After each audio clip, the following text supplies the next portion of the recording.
Hey everybody, how are y'all doing? I'm Michael. I'm here with Alex as always. Hello. And we're here with another episode of Falling Through Plotholes, a podcast about video game plot lines, the franchises that are contained within them, and how they have a tendency to go off the rails. And we're here with another really, really good episode, Alex. One that I've been looking forward to doing for quite a while. But I have a question I got to ask you first, as always. Okay.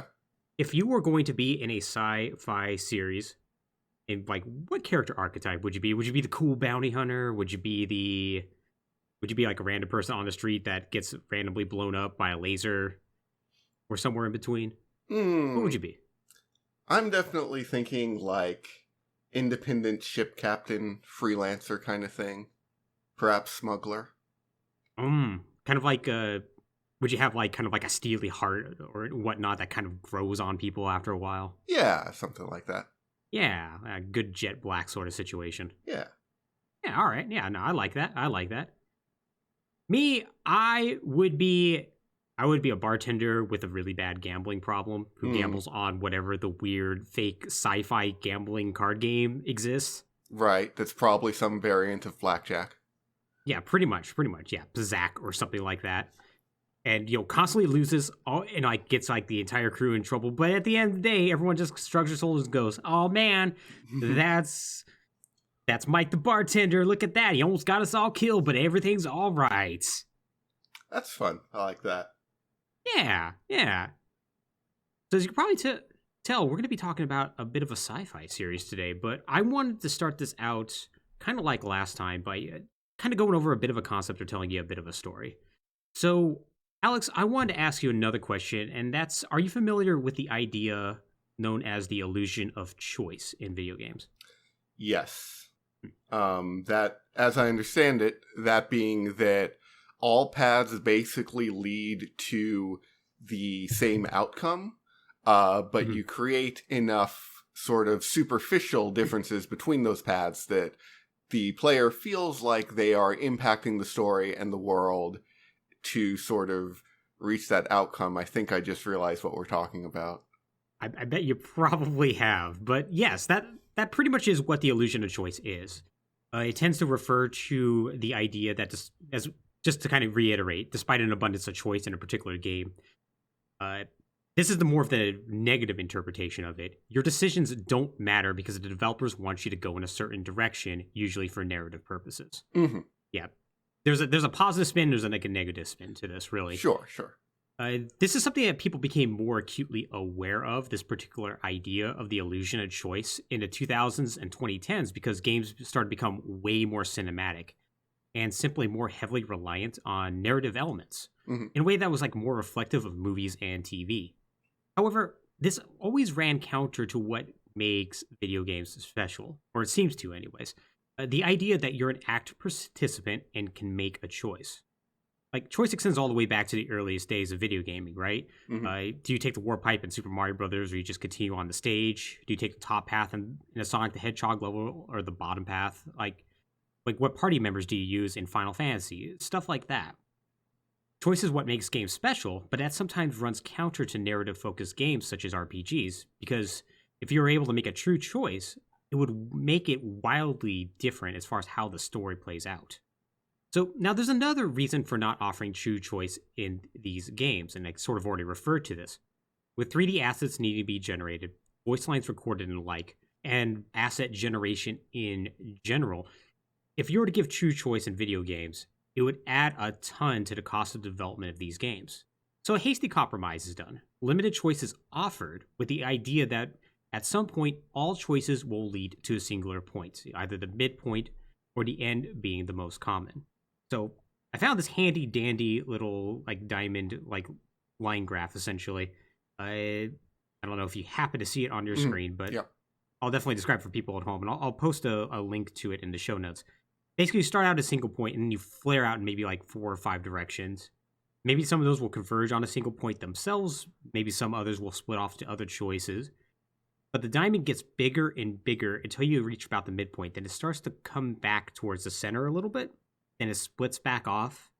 And it all comes back usually down to a single point near the end. usually whatever the end game is when you're going to be facing off against the big bad or not. Now, this particular diagram I'm showing is a little bit inaccurate because a lot of these games usually have two other branches that will branch off from that last point. Usually your good ending and your bad ending, right? Mm-hmm. So this is a compromise, though. This compromise gives people some degree of control over how the narrative plays out, while still allowing the developers to control the overall story and limit where you go. Along the way, people were usually allowed to make other minor choices that are permanent, but in such a way that you never have to deal with the consequences of those choices going forward, except maybe like a dialogue prompt or something. To give an example, it's like deciding if the Wookiees should stay enslaved on Kashyyyk in Knights of the Old Republic. These decisions appear to have a huge impact, like that should have huge implications, but they really don't, as the player will then move on, and these events are either lightly referenced or never referenced as the game goes on. Alex, were you ever like particularly bothered by that concept or those decisions happening and not really seeming to have a big impact? It really depends on the game. So, for instance, Knights of the Old Republic, no. That never bothered me. I found the illusion of that game pretty solid the whole way through. And as you sort of alluded to, when this illusion works, it's really pretty positive. Like, you really do sort of buy into it and feel like, oh man, I'm having an impact on this world. I'm choosing how this goes. I feel like I should put a lot of asterisks next to talking about any David Cage game, but playing Heavy Rain, that was pretty solid too, at least the first time through. Yeah, and I think I agree with you on that. Some games are very good about keeping up that illusion. Usually it's games that have like sequels where it sort of falls apart because then you get to the sequel and developers will have to make a choice, right? And sometimes that choice doesn't reflect what you did. Oh boy, let's talk about Infamous someday. Oh god. One day we will, and I dread it. So yeah, there are definitely games where it didn't bother me. A lot of the Telltale games I thought did it pretty well. Wolf Among Us particularly jumps to mind. Yeah, the Telltale games are honestly kind of a gold standard for doing that well, I would say. Yeah.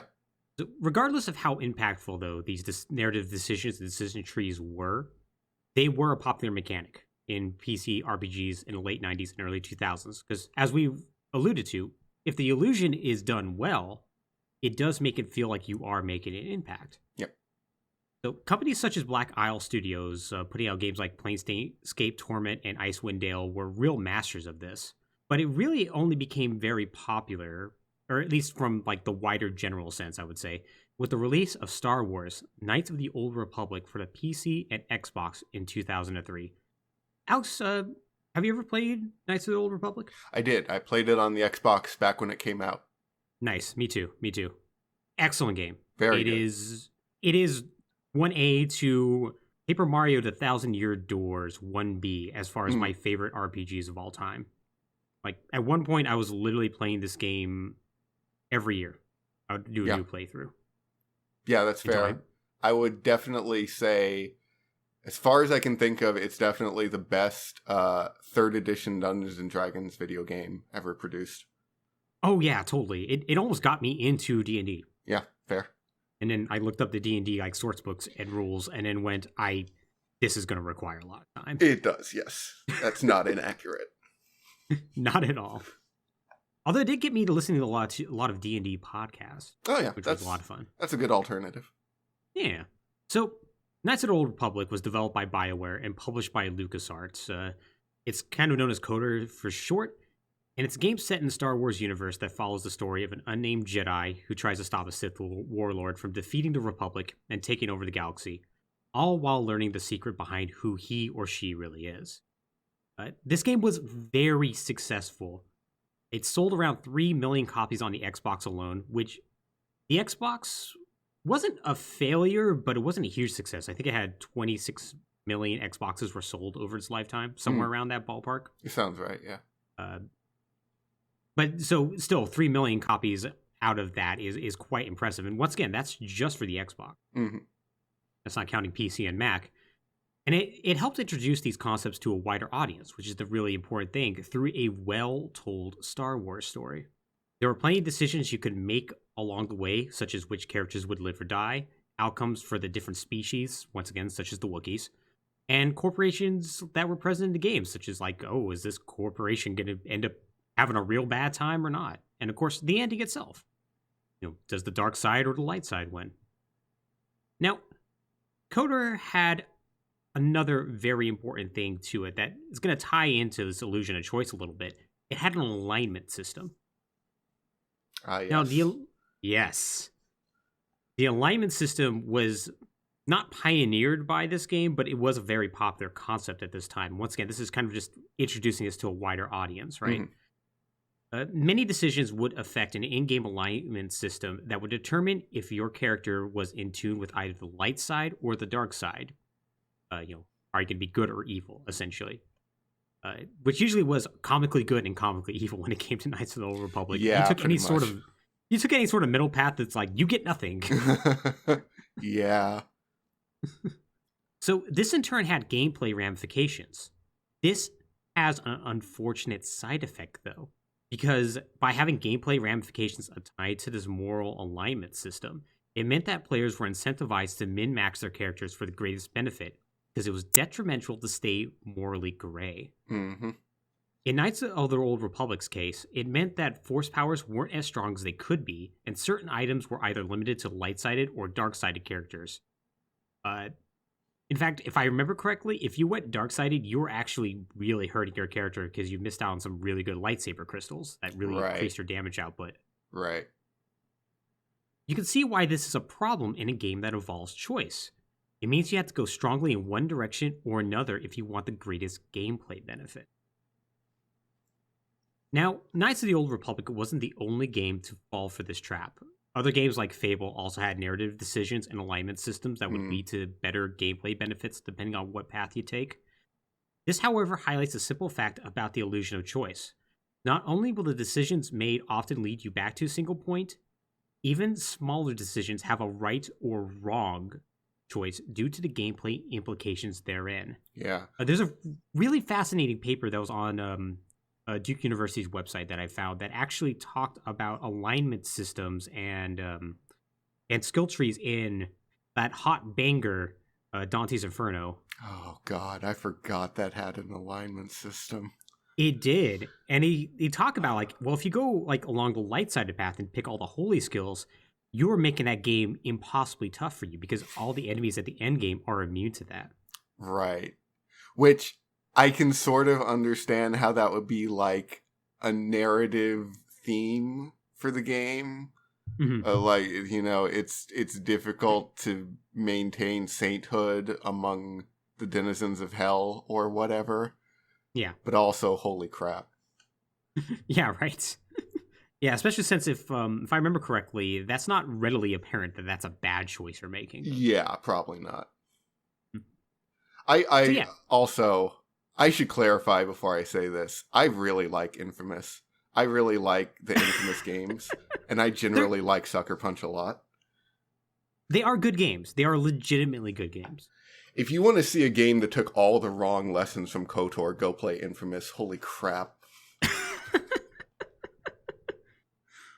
Yeah, Infamous is a very fun game to play. It's a very fun world. It's just the mechanics sometimes don't line up. Yeah, a little bit. There's oversights and also just undersights. Yeah. Just a little bit. Just a little bit. Hey, Cole, did you steal food so you and your friends could eat while random strangers go hungry? Alright, that's like the same as electrocuting this train full of people for no reason. Oh, man. Right. I love Infamous. Infamous has some real problems. There's a reason nobody really remembers the story of Infamous. They just go, that's a cool open world, and you have cool lightning powers. Yeah. That's rad. And sometimes the PS3 can even run what's happening. But only occasionally. Only occasionally. Very occasionally. Like many PlayStation 3 games at the time, only occasionally does it run.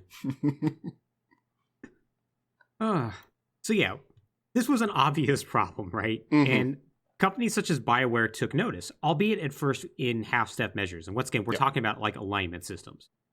Bioware's next game, Jade Empire, an excellent game. Fantastic game. Love Jade Empire. Absolutely love it. They attempted to correct this problem somewhat by having the two sides of its alignment system instead be two sides of a philosophy rather than good and evil. So they try to explain, it's like, no, neither side's actually good or evil. They're just like different sides of a coin. But right. While they describe these sides and what they stand for, I don't know. I'll let you make your own decision. Mm-hmm. The two sides were the open palm, which represents altruism and helping people, and the closed fist, which represents self-reliance and violent actions. You can see how this didn't work. Yeah. Somewhere around the choice of, hey, do you want to feed this little girl to the demon living inside of her? Like, that gets kind of moral. Yeah. And there was a lot of decisions like that. It was like, hey, do you want to steal from this person? And it's like, not really. It's like, all right, well, cool, man. I guess you must be an open palm kind of person. Like, I guess. Seems like I was just doing the right thing. Right. Seems like I was just not stealing. There's a difference between self-reliance and thievery. Mm-hmm. Yeah, like, people can be violent and still respect the law. This is a possible thing. Yeah. They don't necessarily align sometimes, but, you know.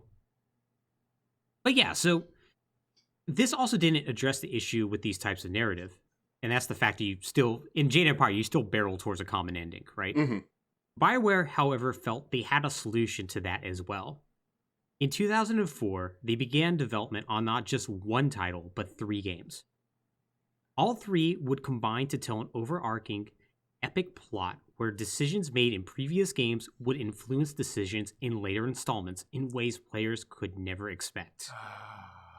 And if they could pull this off, theoretically, they would solve this narrative issue about your choices potentially not mattering. Yep. Sure would. Sure would. And this incredibly ambitious project would release its first title in 2007 and is the subject of today's episode, Mass Effect. Alex! Yes. What's your experience with Mass Effect? Mass Effect 1 is one of my favorite games ever made. Me too! Mass Effect 2 is a pretty damn good sequel to one of my favorite games ever made. Agreed. With some oddness. Yes. Mass Effect 3 is a very good, very compelling train wreck of a conclusion that just trips on the last 100 meters and plants its face into the dirt. Mass Effect 1 and 2 are games about going up a set of stairs, and Mass Effect 3 is about tripping and falling down said stairs. Yep, pretty much. So yeah, our opinions, I think, line up for the most part. I think Mass Effect 2 is a utterly fantastic game, mostly because of its character interactions. Yep, that's fair. Even though I also feel like they do some really weird things with one character in that game that we'll eventually talk about. But then, yeah, you get to Mass Effect 3, and I'm like, that multiplayer is great. It's pretty all right. It's a lot better than I expected. Yeah, I think I put $300 worth of loot boxes. Sure. It's that multiplayer. Sure. It was my first experience with loot boxes. Oh, yeah. Everyone's first experience with loot boxes goes bad. Yeah, pretty much. But, yeah, like, Mass Effect is a series that almost succeeds with what it sets out to do. It almost gets there. Very nearly. Very close. And in fact, if Mass Effect 3 had been an outright bad failure of a game, I think it would have been better. Yeah. Like, the fact that Mass Effect 3 gets, probably 85 to 90% of the way there. Yeah. Before it just trips on its own clown shoes back down the stairs. Oh. Go ahead. You're absolutely right. If you want to talk about the greatest highs and the lowest lows of the illusion of choice, the Mass Effect series is for you. Mm-hmm. Because sometimes it does it so well. and then you get to the parts where it doesn't. Mm-hmm. Mm-hmm. And we're not going to really see the illusion break in this first episode because we're really going to only be talking about the first game. Okay. Yeah. Next episode, when we get to Mass Effect 2 and 3, we most definitely will see it break. Yeah. Especially when we meet Serial Ninja. Oh, boy. Remember Serial Ninja? I try not to. Honestly, no. A lot of the time I don't. I often forget that character is a thing in the game. Oh man, it's good to reference things that we're not going to talk about for like 3 weeks. Oh, Kai Lang is a train wreck, but Jesus. But Mass Effect itself may be the most ambitious video game project ever. That is a fair statement. I think it totally is. It conceived as 3 games in total and set in a Star Trek-like universe. It had an innovative approach to how it dealt with choice in games. It was going to let your decisions carry over to subsequent games, and it didn't matter how big or small it was. That's the really important thing. A random side quest in Mass Effect could have implications in 2 or 3. And oftentimes it did. So this was obviously a big deal as other mainstream series didn't do that. Like going back to Knights of the Old Republic. Like Knights of the Old Republic 2, other than the really big decisions involving Revan that you technically answered in essentially a questionnaire, it didn't matter. Yeah. So if there were, once again, yeah, really big deal, because if there were multiple endings, they would either pick one element, the developers would pick one element from each and use those as a baseline for the next. Mm-hmm. Mass Effect clearly wanted to have the player's choices matter, whether it was big or small, and for at least the transition from Mass Effect 1 to 2, it made a good effort to accomplish. Once again, when we get to 3, it becomes a little bit more iffy. Yeah. And I think there's going to be reasons for that are very explainable. The other big change was to the morality or alignment system that's in the game. Similar to Jade Empire, Mass Effect had a 2-sided morality system, which neither side necessarily corresponding to good and evil. And I think they do a better job at almost accomplishing what they're trying to set out to do here. Yeah. These 2 sides consist of Paragon, which is more of a by-the-books approach to a problem. Like, they follow regulations. Like, they tend to, like, try to do right, but they're not necessarily doing the good thing, right? And Renegade, which represents a more violent seat-of-your-pants approach to a problem. Shoot first, ask questions later. Going back to D&D, to the sort of 2-axis alignment system, it's just from good and evil to something closer to lawful and chaotic. Yes, exactly. That would be the best way to describe this is, yeah, one's lawful, the other's chaotic. And they do allow you to make decisions. They don't really allow you to make a whole lot of Paragon decisions that are evil, but they definitely do allow you to make Renegade decisions that are good. Right. That is sort of what I think is kind of smart about it is your character, Shepard in Mass Effect, is essentially good, whether you're Paragon or Renegade. And so that sort of lets them control the narrative more tightly because you're always going to do more or less the right thing. It's how you go about it that becomes interesting. That's very true. Yeah. Unlike Knights of the Old Republic, where you could literally basically torture people to death if you wanted to, that never really happens in Mass Effect. Right. So, yeah, like, that's a very good point to bring up. Yeah, Shepard tries to do the right thing almost always. Whether it's a pragmatic approach or a chaotic approach is where the difference comes in. Mm-hmm. And it makes sense because essentially one side is the good cop, the other side is the bad cop. Right. So in order to emphasize this, getting Paragon points doesn't take away Renegade points or vice versa. Like previous alignment systems, if you did an evil thing, it took away from the good meter, got you closer to center, and vice versa, right? Mm-hmm. Instead, they're 2 separate meters that filled as you made decisions. This system, however, wasn't perfect, because in order to access certain decisions, you needed to reach a certain threshold of points, right? Which, unless you use an exploit that's present in the first game, that's still in the remakes, actually, by the way, the remasters. This was basically impossible. So you still had that sort of illusion of choice problem a little bit, where every really big decision, you did not need to have like max Renegade or max Paragon points. Right. but some of the smaller decisions you kind of had to. Right. And so it did emphasize a little bit of min-maxing. Yeah. Well, and so that's sort of an interesting problem because like the easy solution to that problem is just don't have your alignment affect quote unquote gameplay at all.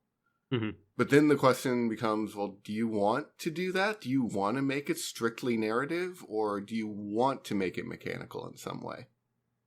Yeah, exactly. And because there is a lot of fun in like, hey, let's build these meters. Let's make the number go up. Yeah. Yeah, this is a very, very difficult problem to solve. And I think they've came the closest they possibly could to solving it without, just eliminating the concept of an alignment system in the first place, which, granted, a lot of games nowadays basically have. Yeah. Like, this is particular concept has died out from, like, the mid-2010s on, mm-hmm. with some rare exceptions. So, yeah, it's definitely something like where I do highlight that hey, they don't quite get there all the way. I think they definitely do the best they can. Yeah, probably so.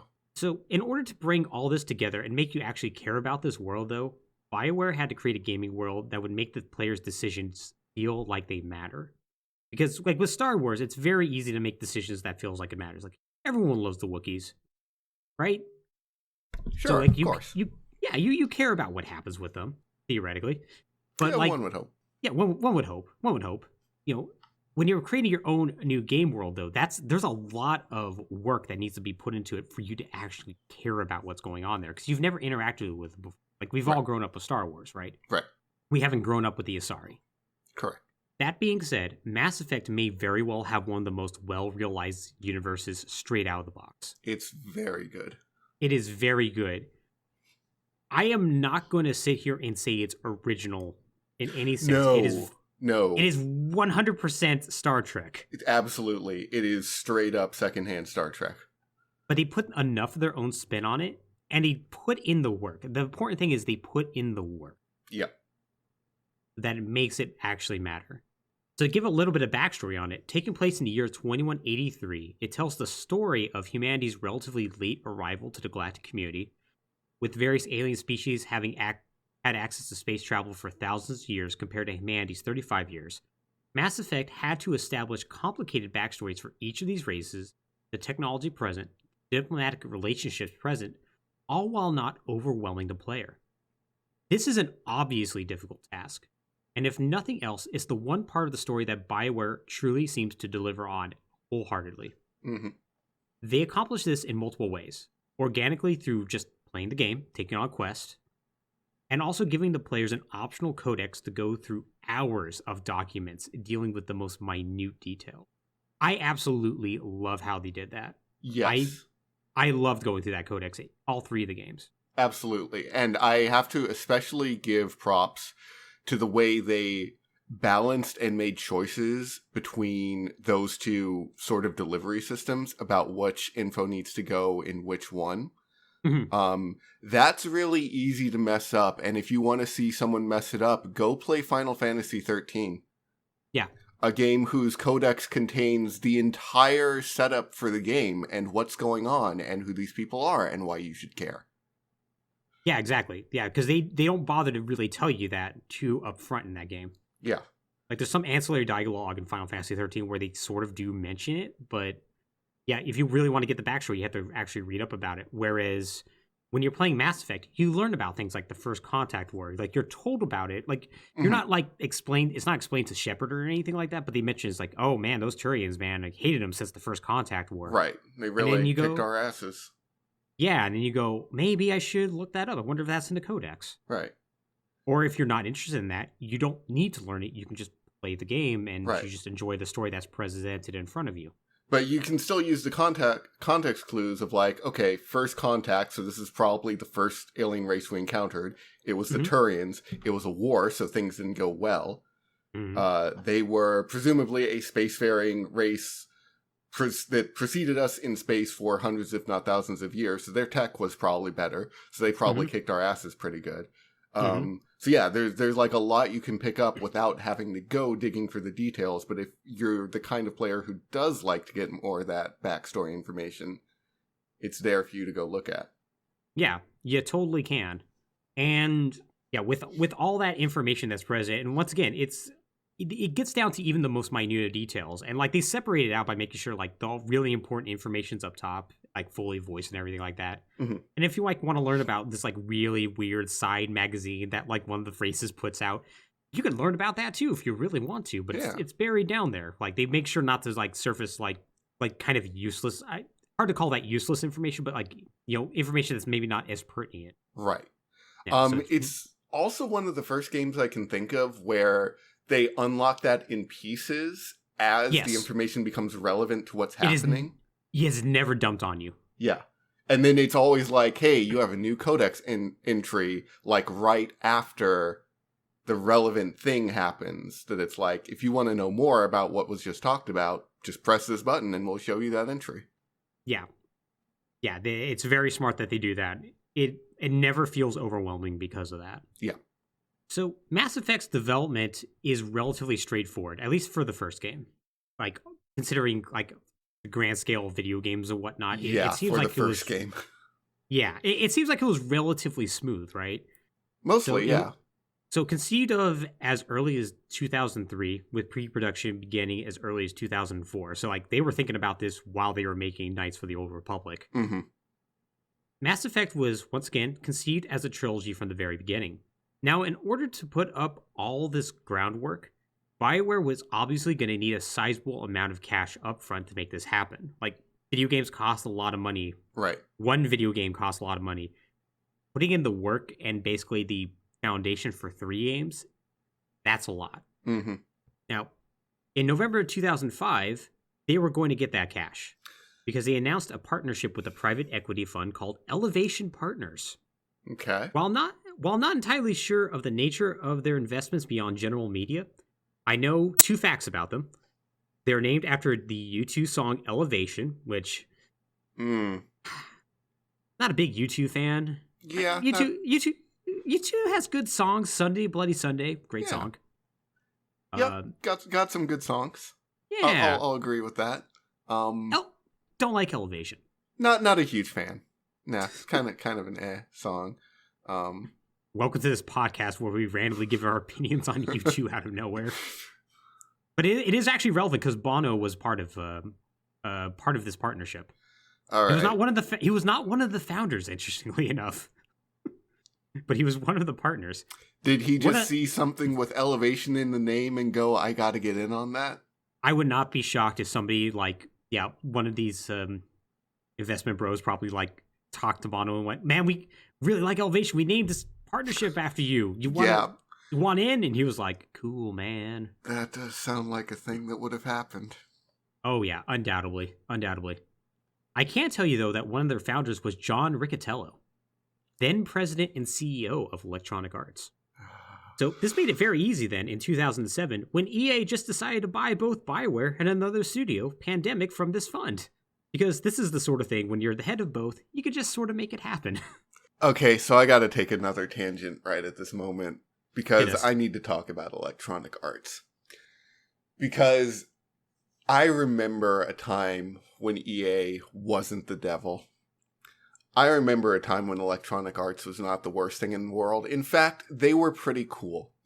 Yep. For a lot of the PS2 era, EA made some really good games. They published some really good games. Mm-hmm. They made some really just good business decisions that players liked a lot. Like, the EA Sports were doing pretty well then, but they also had the EA Big label for their more, like, out there extreme sports, like SSX.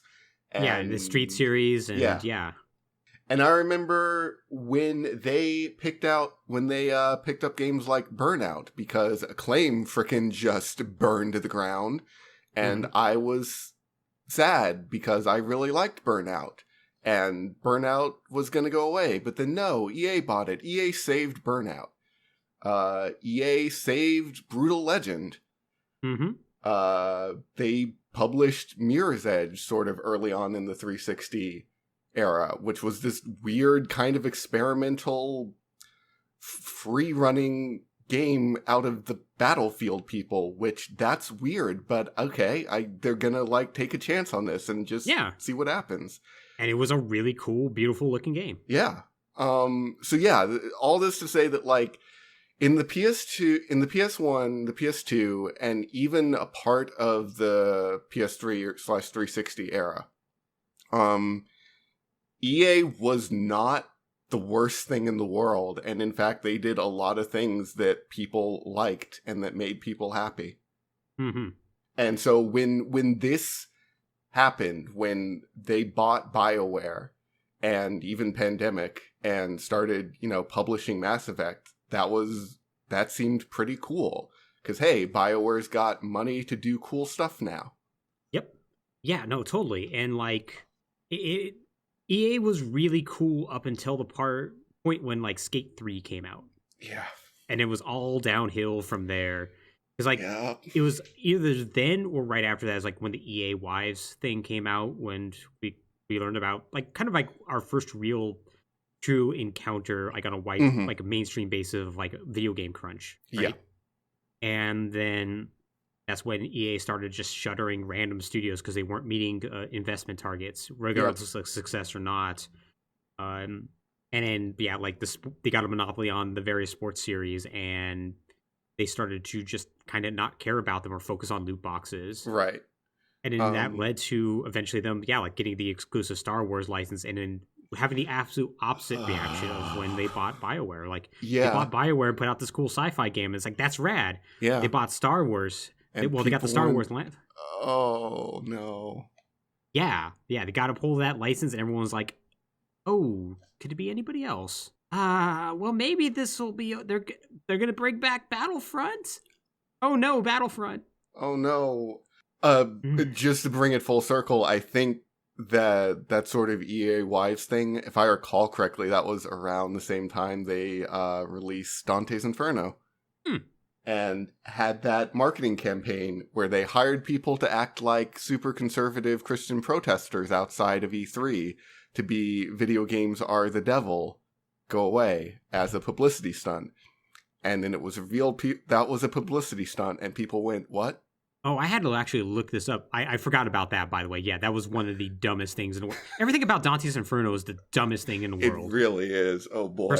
For something that's at best an average action-adventure game. Now, I will throw out, this is a complete tangent at this point, Dante's Inferno I don't think is one of the dumbest publicity stunts from that time period, possibly even that year, because right around then, Ubisoft decided to advertise Splinter Cell Conviction by having an seemingly armed man walk into some French cafe or something and stage a robbery. Oh, right. That people did not know was staged. Because of course not. Why would they? You had to have realism to this, Alex. Jesus Christ. So that one always takes the cake for that period of time in my mind. Like, Dante's Inferno is a little over there, like, whatever. You pretended to have some angry people modeled off after people who are actually angry. Like, okay, you didn't stage an armed robbery, so... One of the things that makes me sad about the fact that companies now realize you can just use influencers to essentially advertise your game with usually a lot less controversy is all these dumb marketing stunts. They don't exist anymore, right? Yeah. We'll never have another Acclaim saying, we'll pay off your speeding tickets if you buy Burnout. Or maybe you should name your son Turok and you'll get a free year's supply of whatever. I forget what it was. Or something. Turok. Yeah. Oh my god. I miss Acclaim. I kind of do too. That was a fun train wreck. Oh boy, was it. So I do want to give a bit of a clarification on EA Wives thing. That actually happened a lot earlier than I thought it did. That was 2004. Okay, okay, never mind. Yeah, so that was... Yeah, so...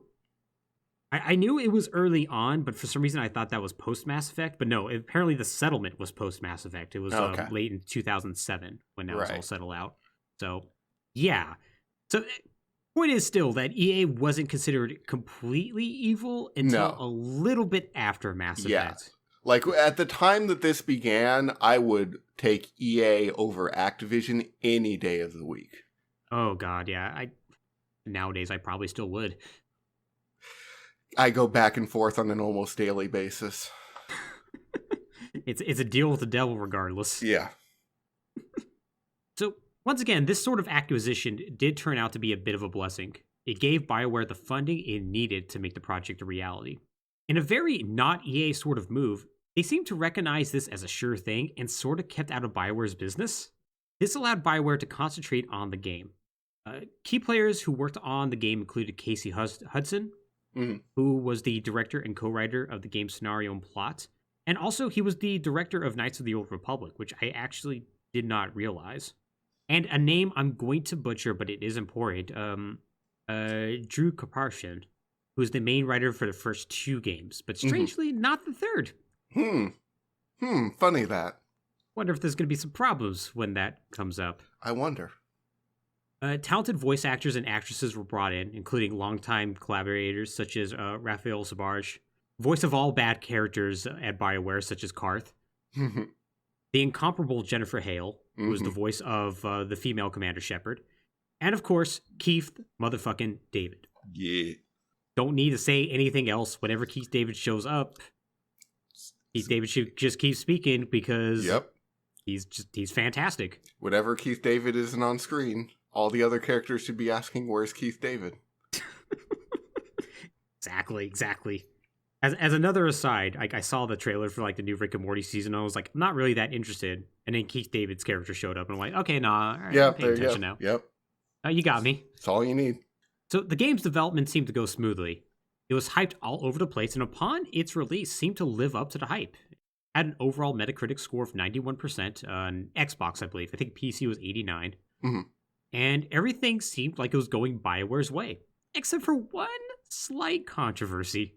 And by controversy, I mean Fox News got bored one random week, and right-wing media jumped on it. I actually forgot about this.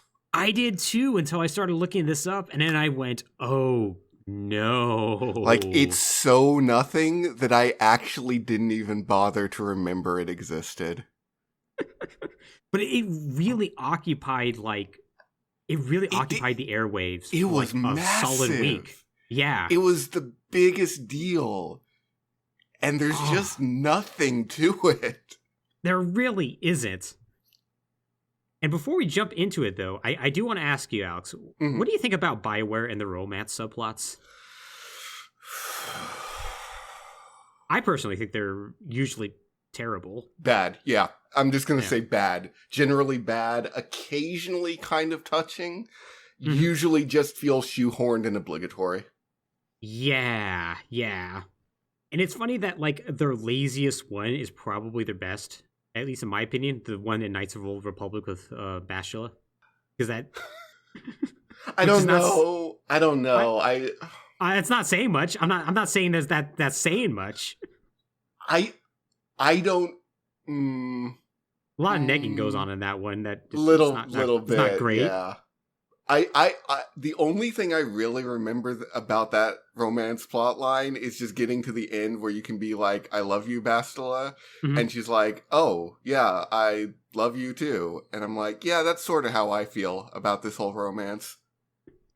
My favorite part about that, because I know what scene you're thinking of, Bastila is part of the dark side now, and you're trying to convince her that you love her. Right. But if you fail the speech check, she goes, I don't know if I really believe you. I love you too. And it's like, wait, what? Sure, okay. All right, sure, whatever. Oh man, yeah, it's rough. It's rough. So generally not great. Again, some of them I think are okay. Yeah, I will say there's one in Mass Effect 2 that I like, but we'll get to that when we talk about Mass Effect 2. Really, yeah. The point is that BioWare had by this point become known for their plots having adequately done romance subplots. As mentioned again, their subplots are usually all right, and in the sense of Jade Empire, they were actually kind of interesting. I don't know if you remember this about Jade Empire, but it was really easy to mess up. Yeah, which I actually really liked, because you could talk and have a good casual conversation with somebody, and then not realize you got locked out of the romance subplot until the end of the game. Which honestly I liked, because that's kind of how it goes in real life. Yeah, Sometimes you just sort of get friend zoned sometimes. Yeah, and it's like that. Well, that's fine. That's life. Yeah. And I loved that, because I was like, ha! You can't just pick the one that has the heart next to it, like in Mass Effect. Yeah. Which, by the way, that's how it works in Mass Effect. Usually they'll have like either romance or heart next to it to let you know. Right, that is how that is, isn't it? Yep. Press button to win love. Yeah, Mass Effect didn't do it great. They did not, but they did want to go all out. This would, after all, conceivably be a relationship you would carry throughout the entire trilogy. So they wanted to include, first off, multiple romance options for both the male and female characters.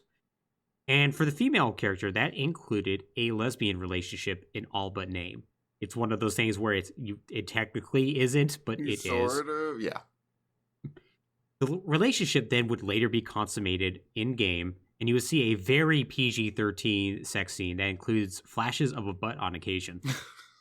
Which is what leads to this game technically having a nudity tag on Steam. Yep. This ended up getting some play in the marketing at the time. I remember they actually kind of played this up. Mm-hmm. Oh, yeah. Yeah, but otherwise it should have been unremarkable.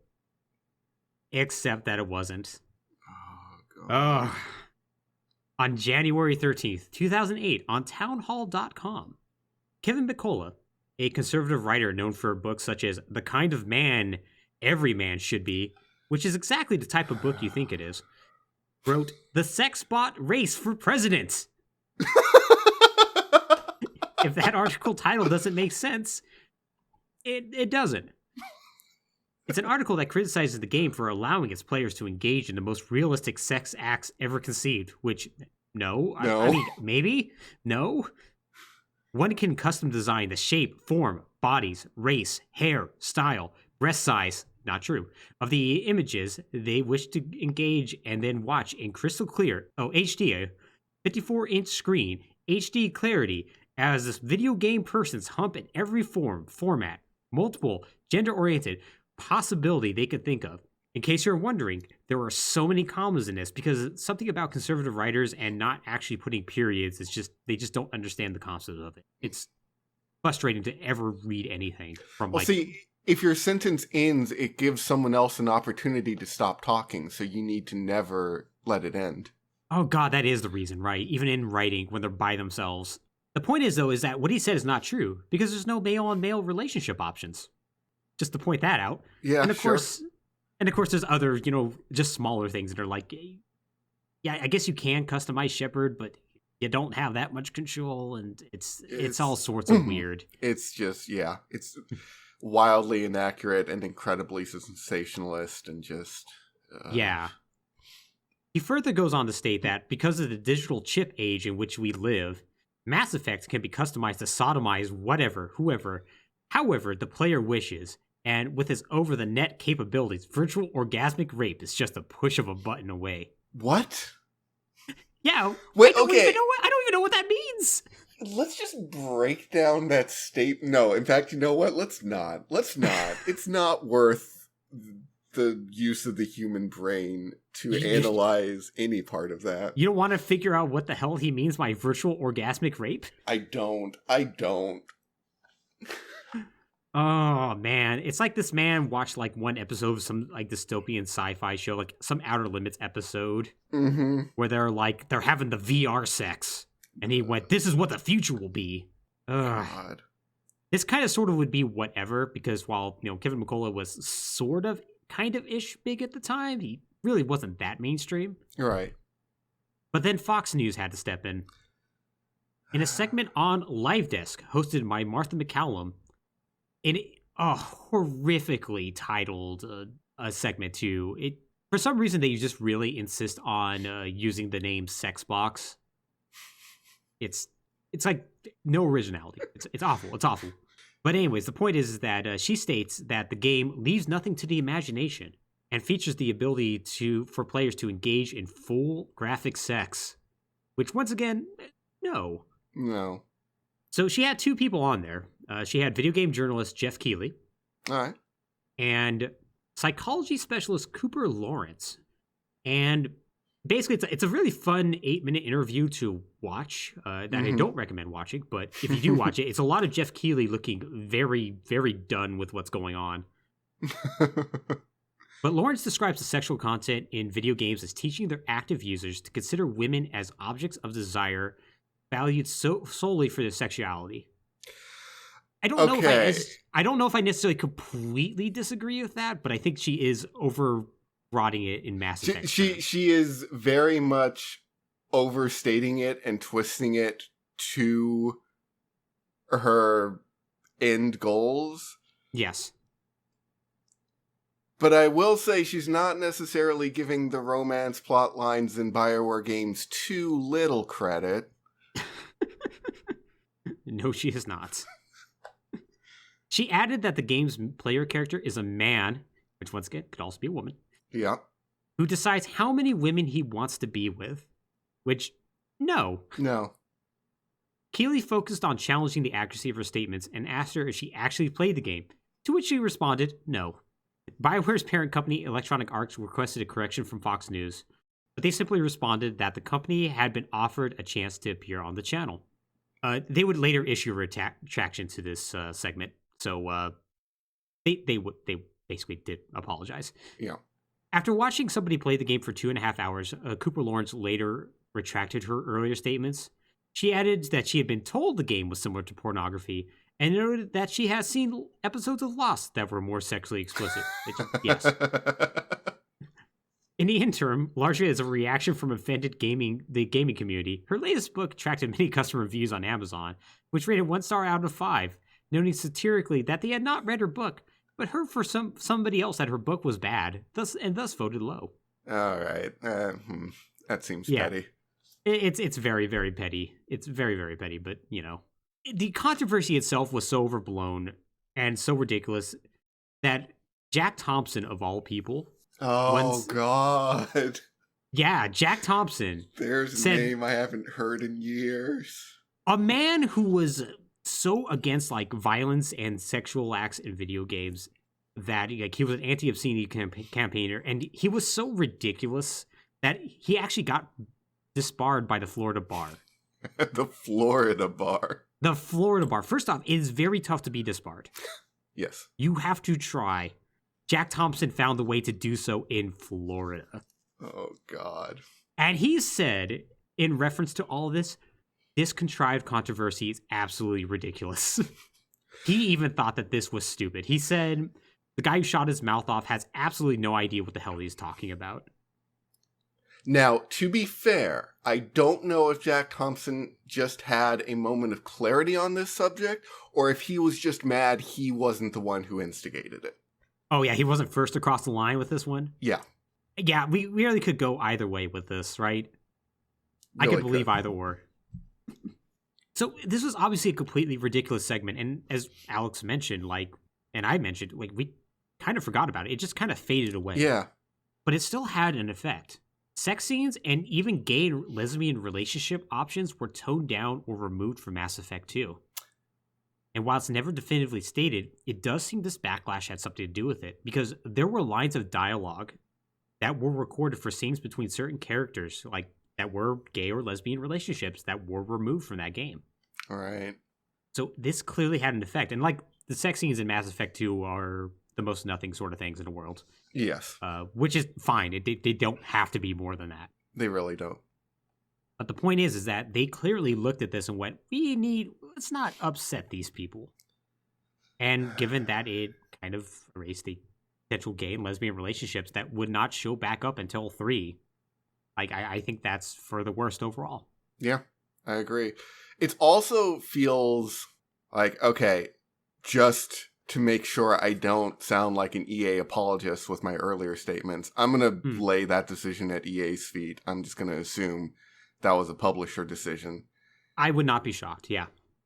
I wouldn't be shocked about that at all. And oh, go ahead. Yeah, and it's impossible to say because we just... Right. The documentation as far as the development for Mass Effect, there's a couple of oral histories out there, but there's not as information dense as some other games. So it's impossible to know, but I would guess that, yeah, EA probably had something to do with it. Right. Which is shitty and despicable enough on its own, but just takes on this incredibly disingenuous, spineless taste when you compare it to what I want to say was the launch trailer for Dragon Age Origins that came out a year or two earlier, which was effectively served to highlight, look how much sex and violence is in this Dragon Age game, to the tune of Marilyn Manson. Right, yeah. Or even, like, for Mass Effect, like I said, they played up those sex scenes. Yeah. So it feels incredibly, oh yeah, let's use this when it's to our advantage, but, you know, don't upset anybody. Yeah, no. Yeah, the whinging was just the worst. So yeah, if anyone was going to be afraid that I was going to, you know, try and back EA through all of this, don't worry. Oh yeah, no, this is a very anti-EA podcast. The bus is coming. Yeah, anti-publisher in general, usually. Yeah, pretty much. When we talk about Activision and Ubisoft games, let me guarantee you, I am not going to have good things to say about them. I hope the Splinter Cell segment is coming one day, because oh boy. Oh god, Splinter Cell. Oh god. But yeah, don't you worry. The bus is coming, and I got a nice little space of road picked out for EA. Well, with all of that, I think it's time that we talked a little bit about the plot of Mass Effect. Let's do that. Now, before we get into this, just a little bit of background and forewarning and whatnot. This is going to be one of the few cases where I'm actually going to say spoiler warning, because the new Mass Effect remasters are out. Yep. I would presume that if you are following this podcast and you are listening to this episode about Mass Effect, you're probably okay with Mass Effect spoilers, but I figured it's probably best to make sure. We probably will jump into like Mass Effect 2 and 3 spoilers on occasion, just as a forewarning that if you're just expecting this to be about just Mass Effect today, I may allude to other events in the future, so you just may want to be a little bit wary about that. I'm not going to just outright tell you the plots of those games yet, but just be warned. Yeah. The second is, once again, since there's a lot of choices and a lot of different events that do happen, there is definitely a through line to these games, but sometimes you reach a pivotal decision. I will probably try to go a little bit into what that decision entails, what the different paths are.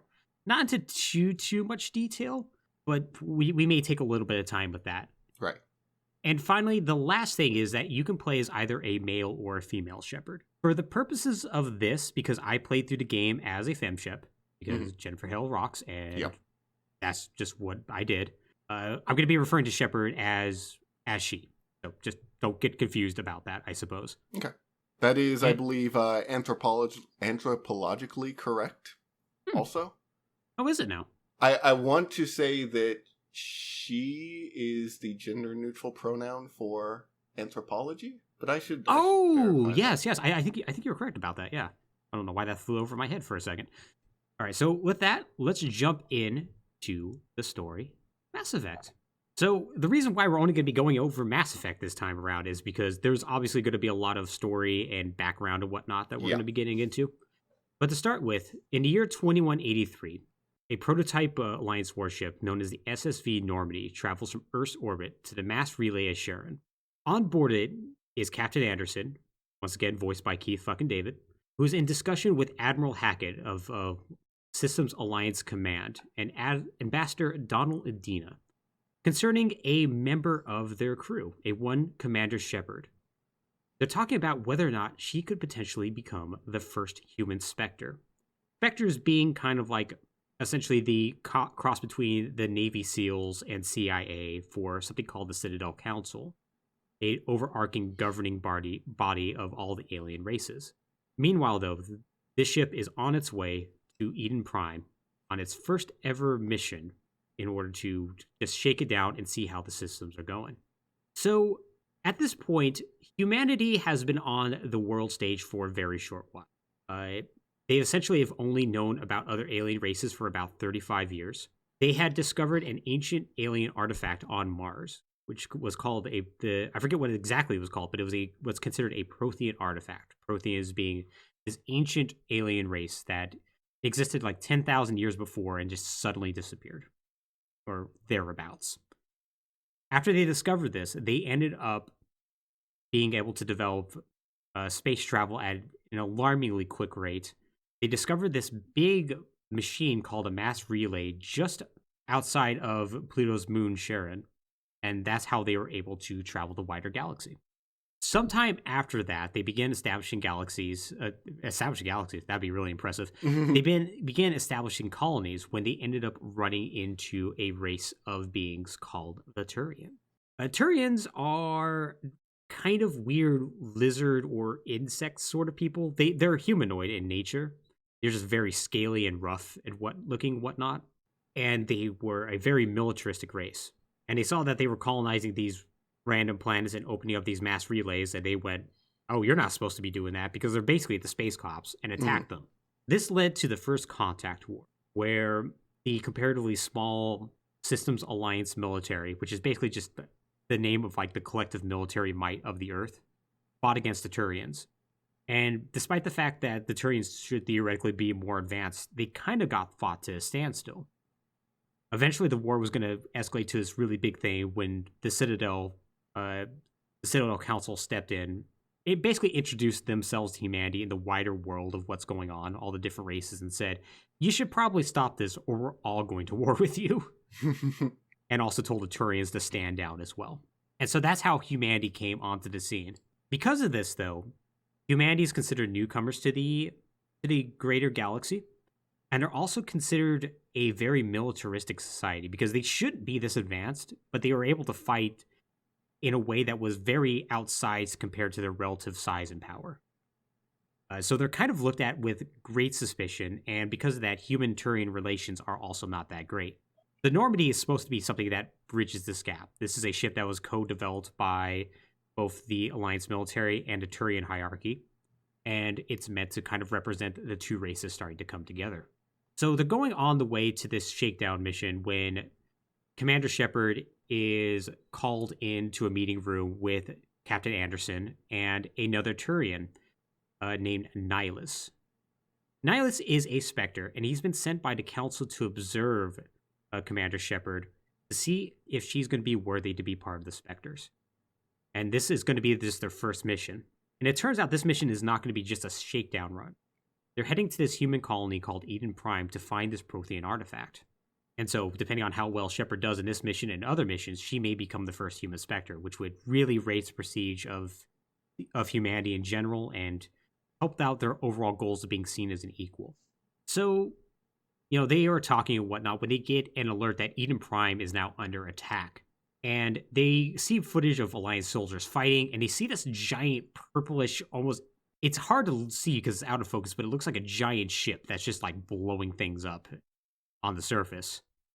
And a kind of great shot, like you just see the still image and you just see all three of their reactions, and they're just like blank expressions because they just clearly can't comprehend what's going on. And so Anderson is like, all right, we need to go in there. We need to like just deal with this. So they go down and touch down Eden Prime, and they sent down an away team with Commander Shepard, Corporal Richard Jenkins, who I guarantee is going to live very long, and our first actual squad mate, Kaidan Alenko. Kaidan is a biotic human. Biotics are humans who basically have mind powers because they got exposed to something called Element Zero, a new element that humanity discovered that's known to the wider galaxy that just gives you the ability to do really weird gravity warping powers, essentially. Mm-hmm. He's a very, very competent soldier, and he's also pretty by the books. He is also kind of a dipshit. He fills the role that Carthonassus fills in Knights of the Old Republic, of somebody who you just... He presents himself as like an upstanding soldier, and then he talks for more than 5 seconds, and you're like, hey, go away. Oh, I hate you so much. Yeah. I do not like Kaidan, is what I'm trying to say. Yeah. So Shepard we probably should describe what Shepard is like as well a little bit. So Commander Shepard, the main character, is named for astronaut Alan Shepard, the first American in space and the second human overall to ever achieve space travel.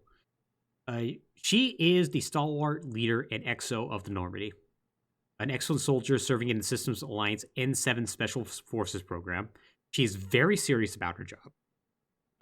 Shepard, you're allowed to select a variety of backgrounds from her, such as like coming from the Earth, living as a street rat, or like being the child of a military family, traveling from colony to colony.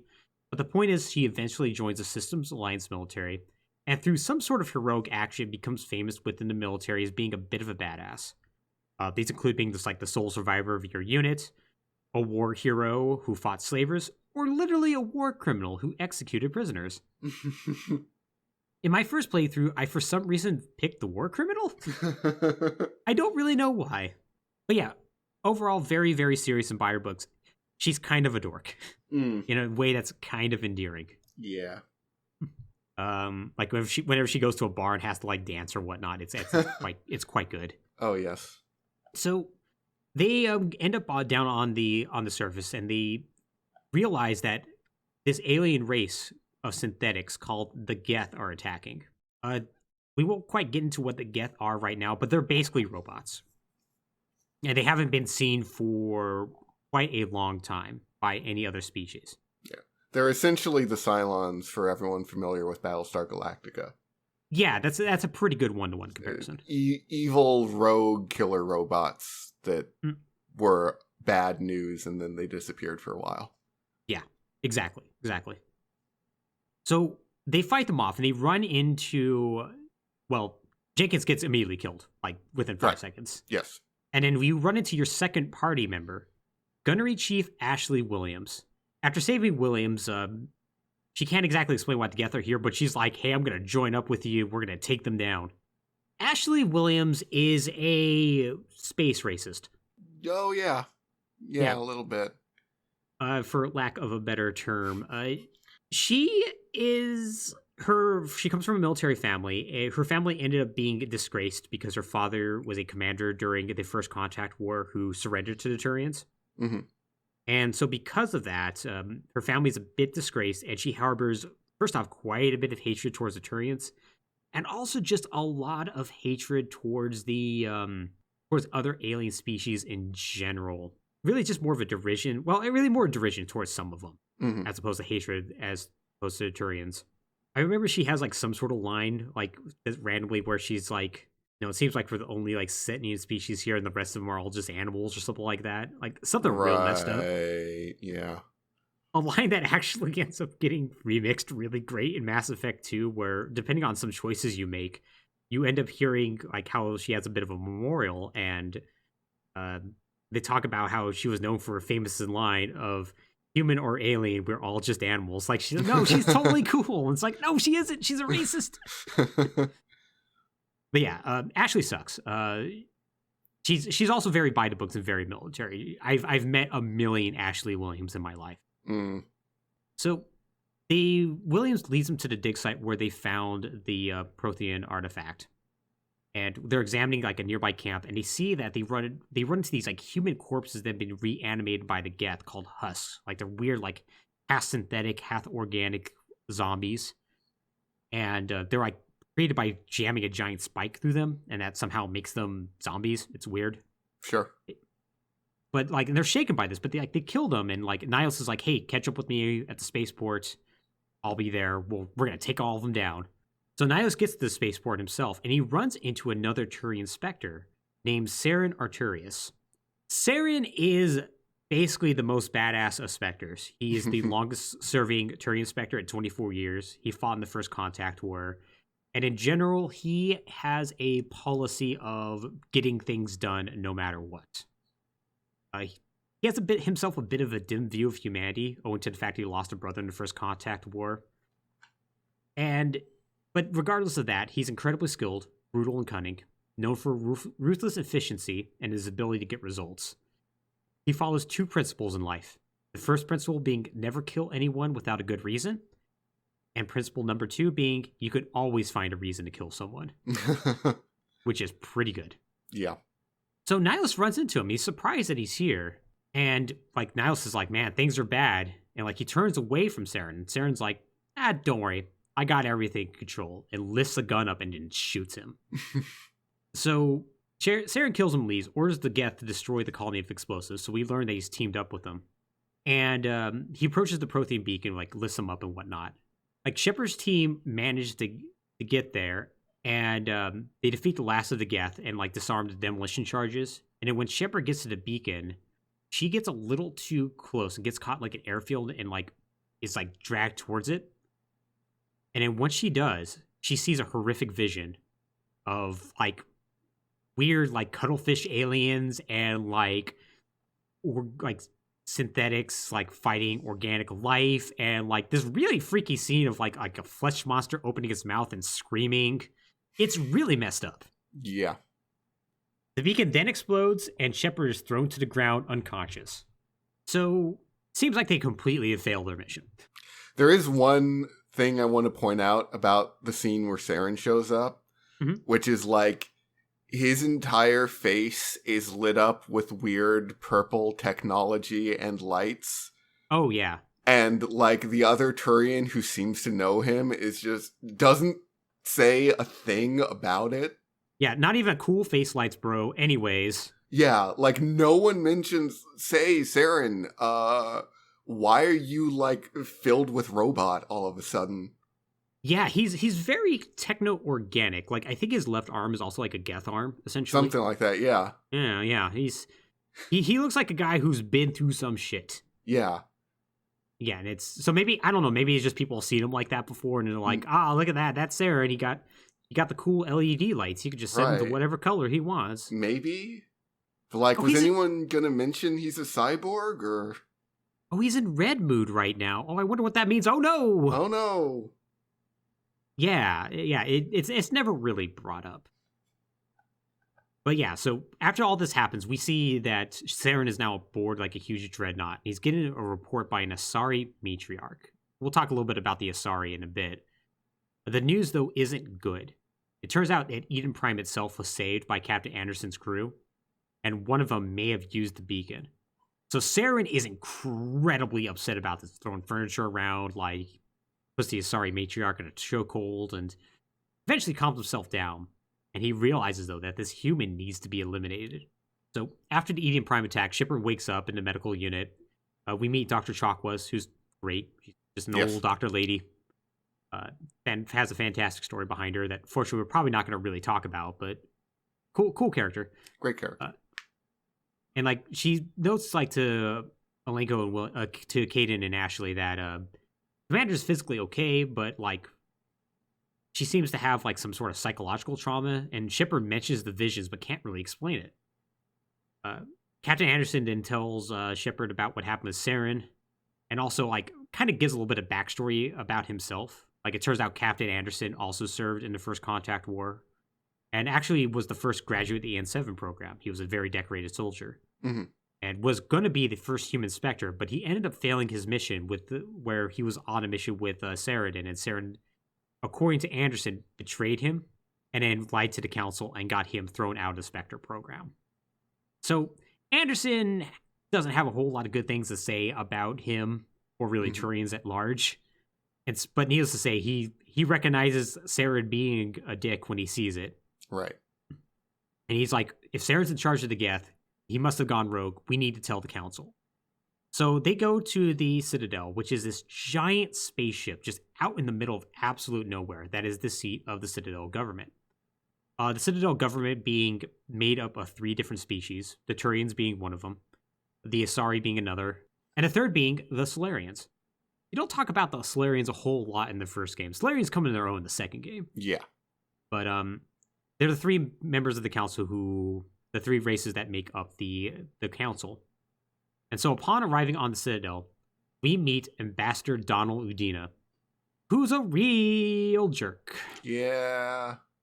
He talks in like a really deep voice. He comes from like a prominent human family, and he happens to be the guy who speaks for humanity to the Council, which usually results in the Council being like, "Can you please stop calling us? I know you can't have an ambassador, you can't have an actual Council member. You've only been here for 35 years. It took the Turians like 300. How did you get this number? How did you? Oh God. Yeah. He's basically very annoying. He's very abrasive and he's not good at reading the room. Absolutely awful at reading the room. And like the second like you land to go see him, like he immediately is just on Anderson's ass. He's like, "You just completely failed this. You know that we're gonna really hear it from the council. Shepard is a failure. She really sucks. She's probably not going to be a Spectre." I don't know if he knows what an ambassador is. I'm not really sure either. He's more of just like a politician who happens to be in charge of talking to other people for reasons I'll never understand. Mm-hmm. Yeah. It's like they wanted to have like a clear like point politician character, and so they just sort of made it be Udina. Yeah. And yeah, no, Udina oversteps his bounds basically every second he's on the screen. Pretty much. So he does succeed in getting an audience with the council, which immediately doesn't go well because the Alliance has basically no evidence of Saren. Right. And they basically just like Shepard tells them of their vision. They go, so you're going to be the person who's going to maybe be the first human Spectre, huh? Anyways, well, we assigned this dude from CSEC, which is basically space police, to investigate this. Maybe we'll find something, but probably not. And so Udina and Shepard talk a little bit, and he goes, "Hey, you probably should go find this officer and maybe talk to him. Maybe see what he got." And so this is where we meet maybe one of my favorite party members, maybe one of my favorite characters ever. Yes. Garrus of all Vakarian. Video games. Yes. Oh, everyone's space bro. Yes. Garrus is the best. He's the champion. Mm-hmm. He's the last good cop on the Citadel. So Garrus Vakarian, a Turian cop with CSEC or Citadel security. He's basically the last good cop in the Citadel. Mm-hmm. Garrus has an incredibly dry sense of humor and a strong sense of justice, though he finds it frustrating to work within the confines of CSEC's bureaucracy. He's kind of on the verge of being shoot first, ask questions later, but he kind of pulls himself back at the last moment. Right. He's known as an expert sniper, and himself was actually considered for the Spectres, though, as he explains, basically all Turians are. He's like, I was one of in 1,000, but his father happened to be like a police officer himself, and he kind of sabotaged the process. Right. And he was like, I didn't really want to work the Spectres anyways, but yeah, unlike other members of his species, he actually has a pretty decent view on humanity. He actually regards them more of curiosity, if anything else. Mm. And as we'll see throughout the game, he kind of ends up looking up to Shepard. And as the series goes on, he easily grows on you because he just basically becomes your space bro. Pretty much.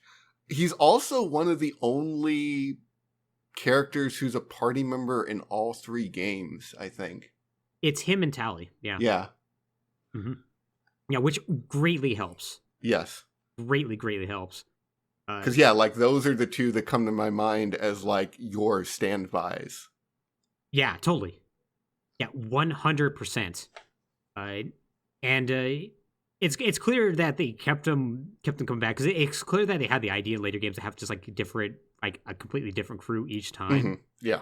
But Garrus and who we're going to talk about later, Tali, both ended up being super duper popular. And so they just brought him back, and it's all the better. Yeah, it really works to their advantage. Mm-hmm. So yeah, they end up meeting up with Garrus, and he's investigated charges against Saren, and he's immediately frustrated because since Saren is the Spectre, he's untouchable. So he tries to investigate something, and it's like, no, these are all classified. Or he tries to figure out his whereabouts, and he can't find him. Nobody wants to talk about him because everyone's afraid of him. So Garrus is just incredibly frustrated about this. Right. But they do get another lead that a Volus, kind of like a Volus broker, financial expert. Volus being these like really tiny squat guys who have to breathe methane, so they have like full spacesuits. Mm-hmm. They look kind of like moles, and they need to speak to this one particular one by the name of Barla Vaughn, who maybe will be able to tell him what's going on. Barla Vaughn turns him on to another person who may be able to help him. A Krogan by the name of Erdnot Rex. Yeah. Speaking of another character who is great. Fantastic. Urdnot Rex, or just Rex as he's known, is a Krogan. Krogan, we'll talk a little bit more about what they are, but they're basically giant space turtles. Yes. And they are very, very long living. They live well over 1,000 years. He himself is old as hell. He comes from a prestigious line of warriors in Clan Urdnot, with his father being a leader of one of the bigger tribes within the clan. Rex, from his youth, was always an inspiring leader. He became one of the youngest members of the species to lead a tribe. And because of an event called the genophage, he has sort of different views about how the Krogans should live. The genophage being basically a mass sterilization and ethnic cleansing of the Krogans that we'll talk about a little bit more when we talk about the Krogans themselves. Oh, the Krogans might be one of the best, world-building exercises in all of Mass Effect. Yeah, and in fact, let's just talk about them right now. This is just, there's no better time. Yeah. So, back in the early days of the Citadel Council and whatnot, there was really only two major races, right? There was the Asari and there's the Solarians. And they were opening up mass relays everywhere, exploring and being like, this is all exciting. Until they happened to open up a mass relay to basically a bug planet that hosted a species called Arachne, were weird bugs that knew how to space travel and had a hive mind. Now, in what's going to be a recurring theme, the council couldn't communicate with them. So they went, oh god, we need to blow them up. They're evil. Right. And that started the Arachne Wars, which went immediately badly because they are very vicious creatures who reproduce quickly. So the Solarians, though, had an idea. They found this race of species called the Krogan, who the Krogan, growing up on this planet called Tuchanka, were actually a prey species. You can tell because they actually have wide set eyes instead of narrow eyes like most predator animals do. Right. But they're just so damn tough and so damn smart that eventually they just conquered the planet regardless. The problem is that they really love to fight, and they've nuked their planet over multiple times. And in order to make up for this, they basically reproduce like mad. So the Solarians found this and went, I wonder if we should teach them space travel and sick them on the Arachne. And in return, we'll give them a planet. And they went, great idea. And it turns out it was. They beat the hell out of the Arachne. Boy, did they. And basically, they erased them from existence. So the Krogan managed to successfully do this, and they were rewarded with a planet that was actually hospitable. Just to say, one of my favorite codex entries is on the Krogans, which I believe starts with, prior to the discovery of gunpowder weaponry, the number one cause of death for the Krogan species was eaten by predators. Subsequently, it was death by firearm. Yes, it is such a good codex entry. It's such a tone setter. It really is. Because it's imagine if turtles learned how to use guns. Yeah, pretty much. And they were more than that. They really liked guns. Mm-hmm. They were like, these are great. Yeah, they basically. They're definitely the could have, not should have race. Well, no, the Solarians are the could have, not should have race. They're the, we have nuclear weapons. We should see what these do. Yeah. Why wouldn't we use them? We have them. Yeah, exactly. What's deterrence? Deterrence is killing your enemy first. Yeah. So, it's actually not out of line with some American generals during the Truman era.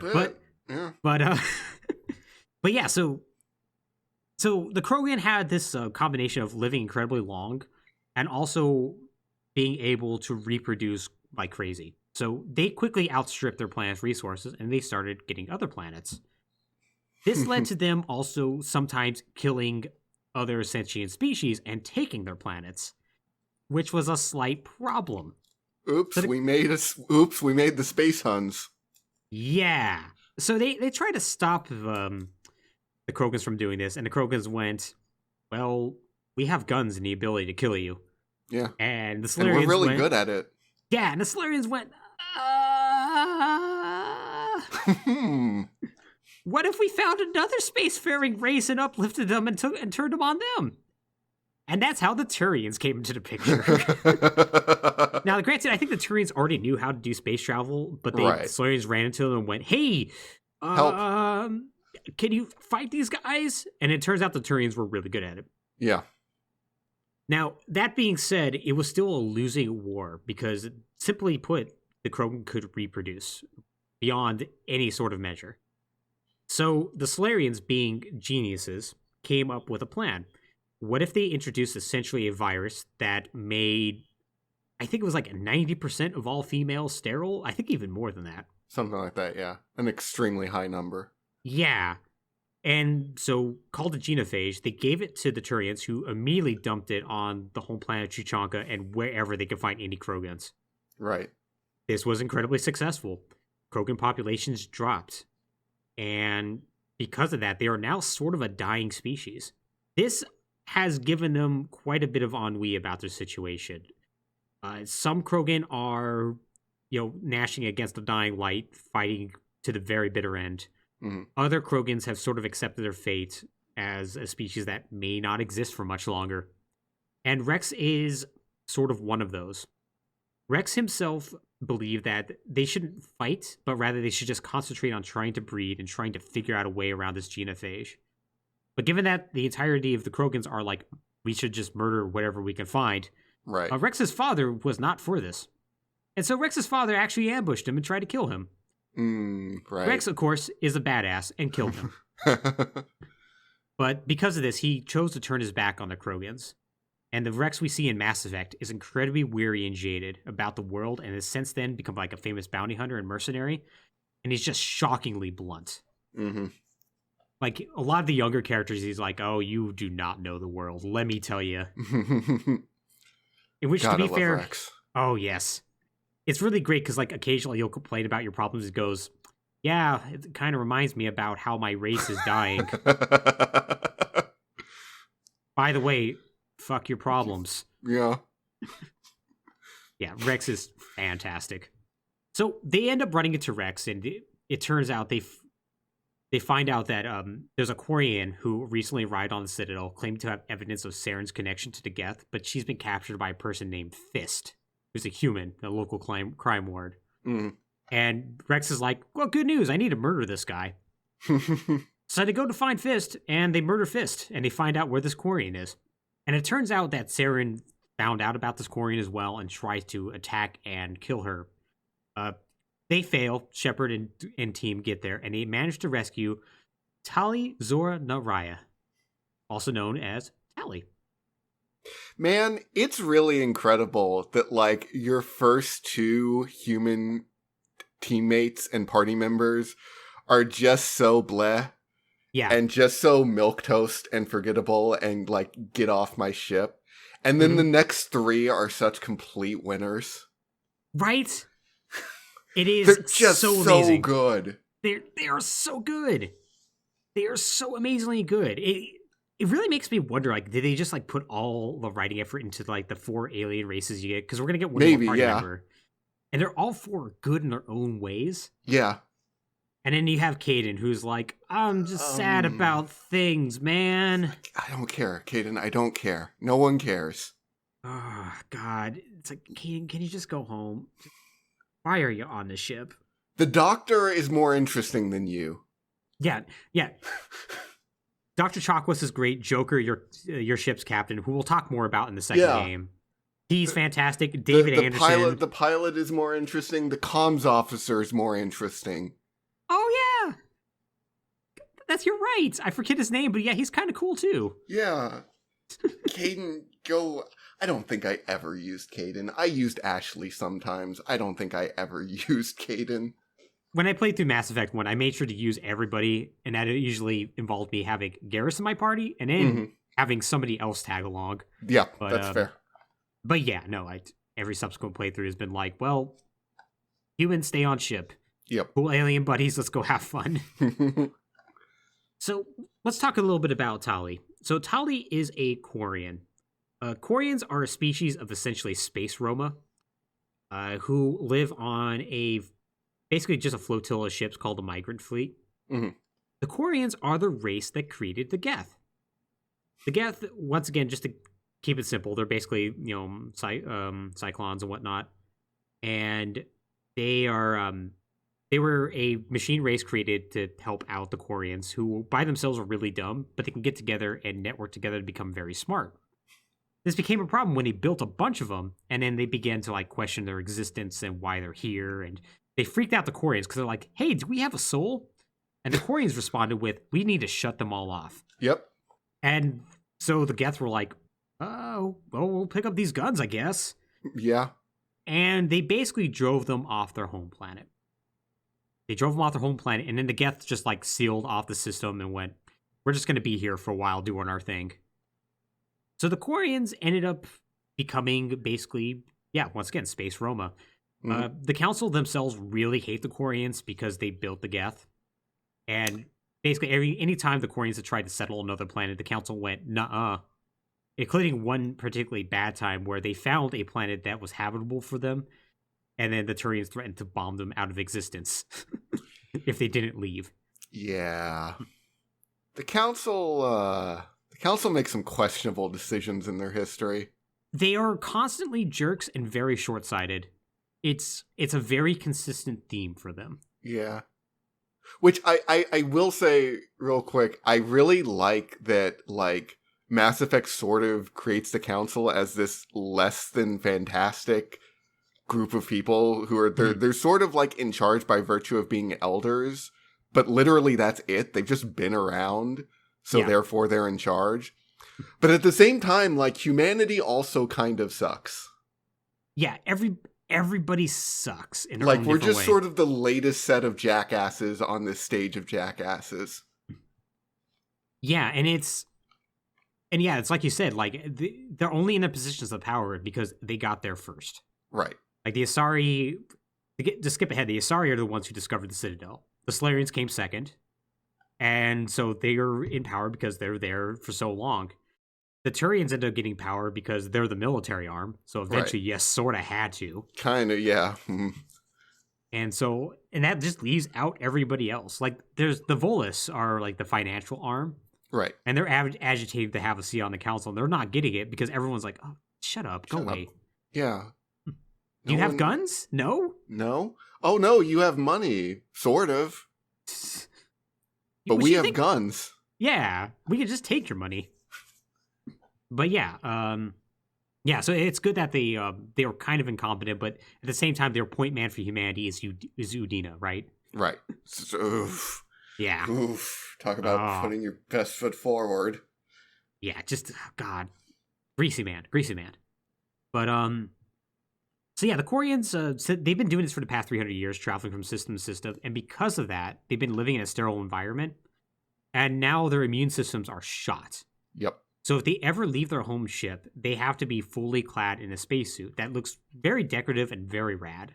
Yes. So Tali is a long line of Quarians who, when they reach a certain age, they go on a pilgrimage away from the migrant fleet where they find something of value and then break it back to another ship captain, not their own ship captain, so they can gain access to their ship and live among them. So they keep out genetic diversity and all that. Tali herself... Go ahead. Come to think of it, I really like the Quarians too. The Quarians are a very well-balanced and well-explained race. Yeah. Yeah, I really, really do like them. Tali is very shy, but very capable engineer. She impresses literally everybody around her for her knowledge of engines and starships, and as she joins the crew and gets to know them, she becomes rather cheerful, albeit in a very muted, shy way. Like, just like Garrus, Tali is one of my favorite characters. Yeah. So they end up saving Tali, and the evidence they have is an audio file where Saren is very, very clearly being like, "Boy, that Eden Prime attack should have succeeded." By the way, other very important person, Matriarch Benizia of the Asari. We need to find a conduit so we can really help bring about the return of the Reapers. So the council hears this and they go, "All right, well, we're going to strip Saren of his status as a Spectre." Yeah. We're a little reluctant to send a fleet to apprehend him because he's probably in Geth space, and we don't want to anger the Geth. But we are going to make you, Shepard, a Spectre. And your task is going to go and get Saren back by any means necessary, unless it involves help from us. Yeah. Yeah, we don't want to go into Geth space, but you should do it. Yeah, you should do it. Hopefully you'll get murdered, because we kind of don't like your species. they also kind of bring up, it's like, well, what about these Reapers? And they're like, they're probably not real. They're Yeah, probably a techno god or something. I don't know. Anyways, so Shepard becomes the first human Spectre. Captain Anderson at this point decides to step down as the commander of the Normandy in order to hand the ship over to Shepard, because the Normandy, being state of the art, having stealth systems and all this, would obviously be useful to Shepard. Mm-hmm. And so the Shepard, now in command of the ship, she ends up getting a few leads on Geth activity on various planets, but she's told she probably should go and track down Dr. Liard Tassoni, who's a Prothean expert and the daughter of Matriarch Benezia. Because one, probably good to get into her mindset, and two, being a Prothean expert, she might give you some idea of what the conduit is. So Garrus and Rex are like, hey, yeah, we'll go along with you, why not? And of course the rest of the crew is totally on board with this. Mm-hmm. And so actually in a fun way, I think you could actually like welcome, you can actually refuse them if you want to. Right. Which, why would you do that? I don't know, but options, choice. Yeah, it's kind of cool that you could do that, but yeah, like, Shepard gives a huge speech and they go to track down people. So the first mission they end up going on, you can technically go on anywhere else, but for our purposes, just so we can get this out of the way, you end up going to Therum, which is a mining colony that it's mostly deserted except for some Geth, and one particular archaeologist by the name of Liar Tassoni. So the Geth have already occupied the surface, and Liar has kind of trapped herself in an energy barrier. So they had to go in there and fight through a bunch of people, and they actually fight a Krogan battle master, a very big deal Krogan guy, which kind of raises some questions are the Krogan working with the Geth, or what's going on with that? Right. And they end up running into Liara. So we end up learning a little bit more about our newest squad mate, Liara Tassoni. So Liara is a Asari. Asari are a stereotype that appears in all sci-fi of the sexy, either blue-skinned or green-skinned alien race. Mm-hmm. Usually the one where Captain Kirk can mac on or whatever. Right. Asari are a monogendered race.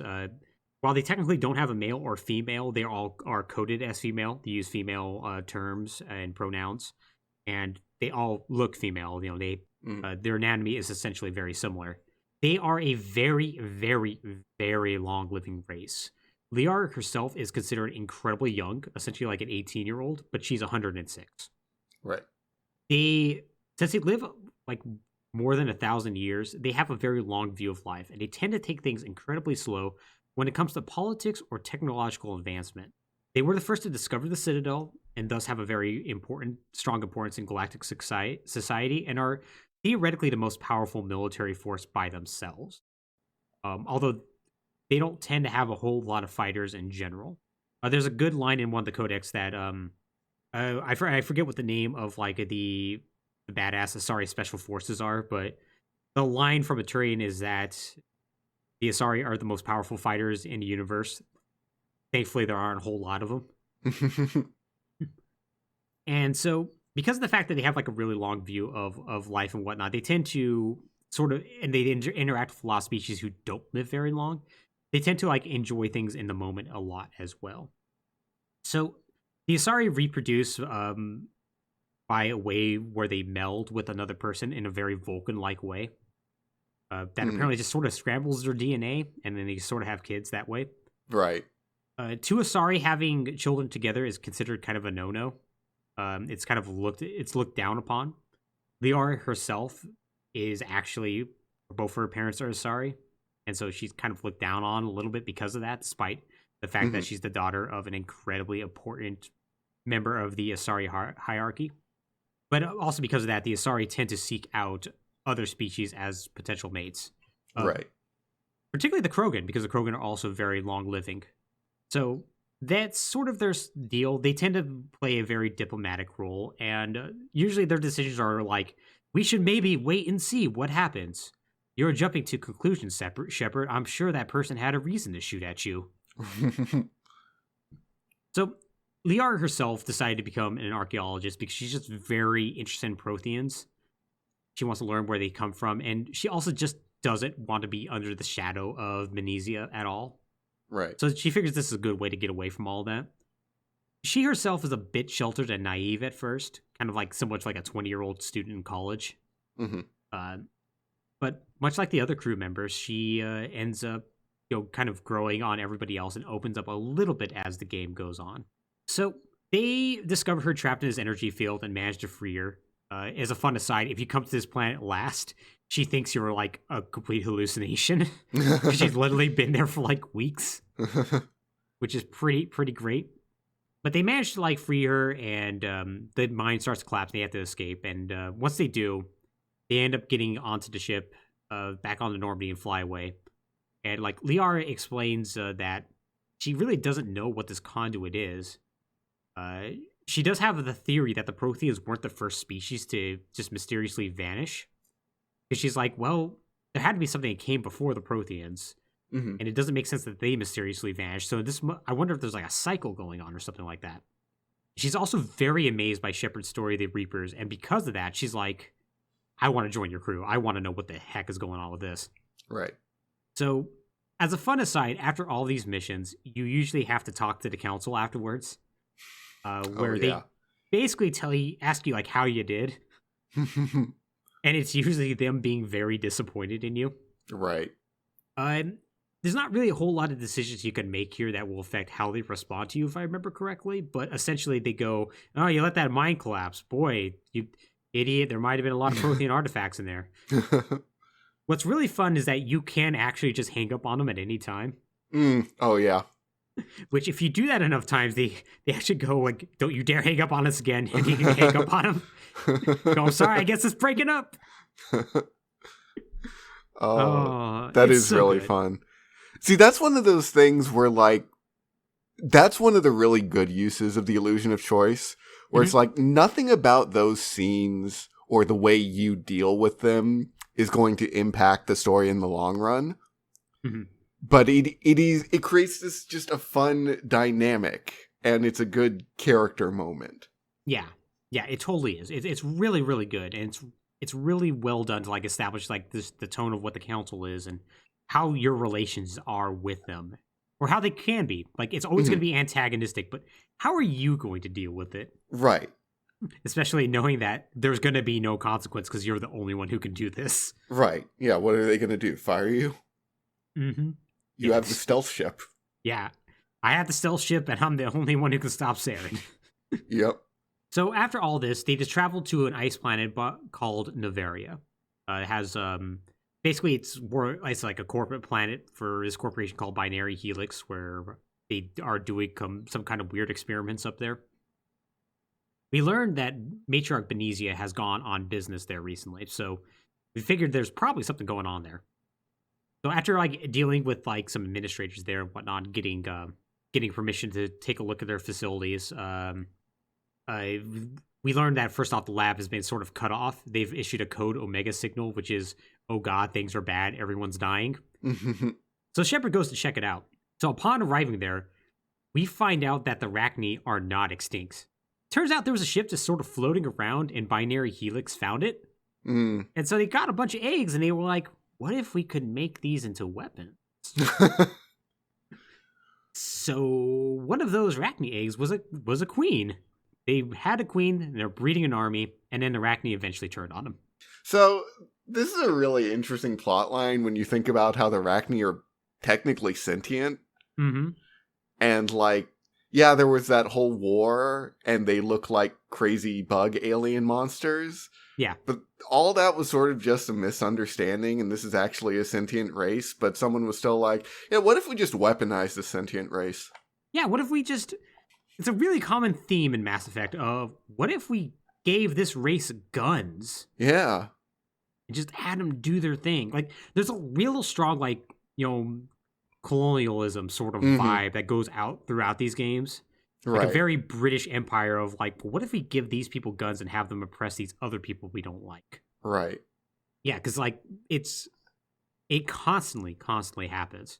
So we discover that they're have this Rachni queen and they're breeding like crazy, and they're not really sure why exactly just all of a sudden went crazy. They apparently were relatively docile. But But Shepard does manage to run into Matriarch Venezia. And, like, she's, like, talking about how the Reaper is going to be coming back and whatnot. And, like, if Liara is with you, she's like, why'd you, like, become crazy like this? I'm going to stop you. And Venezia manages to, like, attack them with a bunch of Asari special forces. But, Shepard, being the badass soldier she is, manages to stop her and mortally wounds her. It's during this time, though, that the matriarch comes to her senses, and we realize that she's been under mind control. And we realize that, oh, wait, that's also the reason why the Arachne were going crazy. They were also under some sort of mind control. Mm. And this is where we learn about the concept of indoctrination, where, for one reason or another, Saren has the ability to control the minds of other people. Not exactly sure how he's doing this. It's suspected it's a Prothean artifact that's causing this. But Venezia comes to her senses, goes, hey, Saren is trying to locate the lost Mu relay. He wanted to get it from the Queen's genetic memory. And there's just weird things going on with this. You need to stop him. Liara, sorry about all this. I'm going to die now. Right. So we learn that Saren now has an incredibly potent weapon.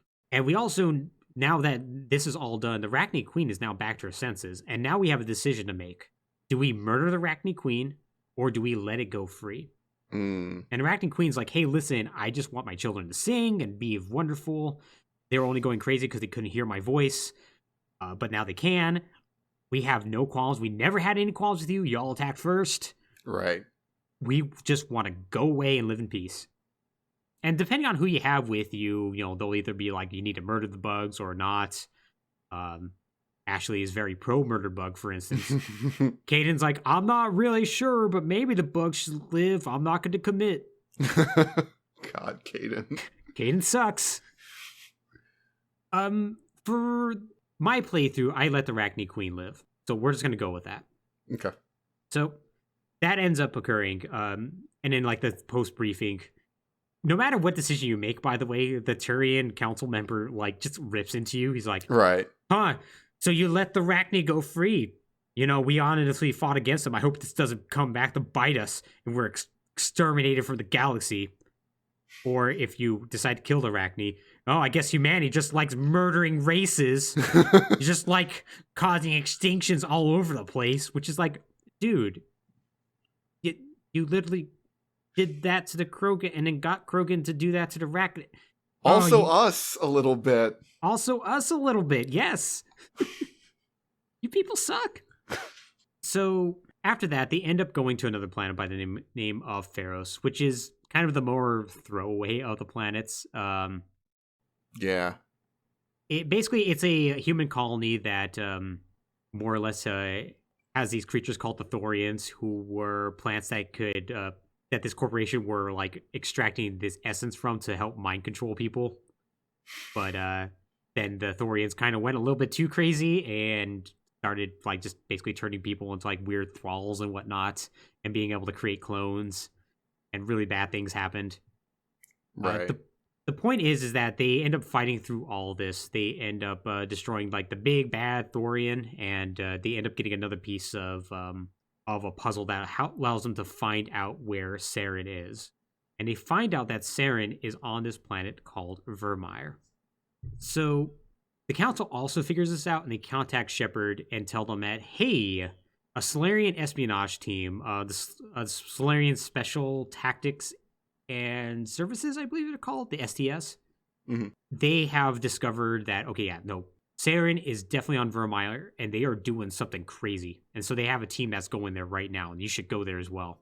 So Shepard goes down there, and they meet the leader of these Solarians, Captain Curie, who is fantastic. Mm. And they find out that it's a breeding facility for the Krogan has been set up there for Saren, and apparently Saren has figured out how to overcome the genophage. So Curie is like, hey, are you any other reinforcements coming? And Shepard's like, nah, just me. He's like, well, that's okay.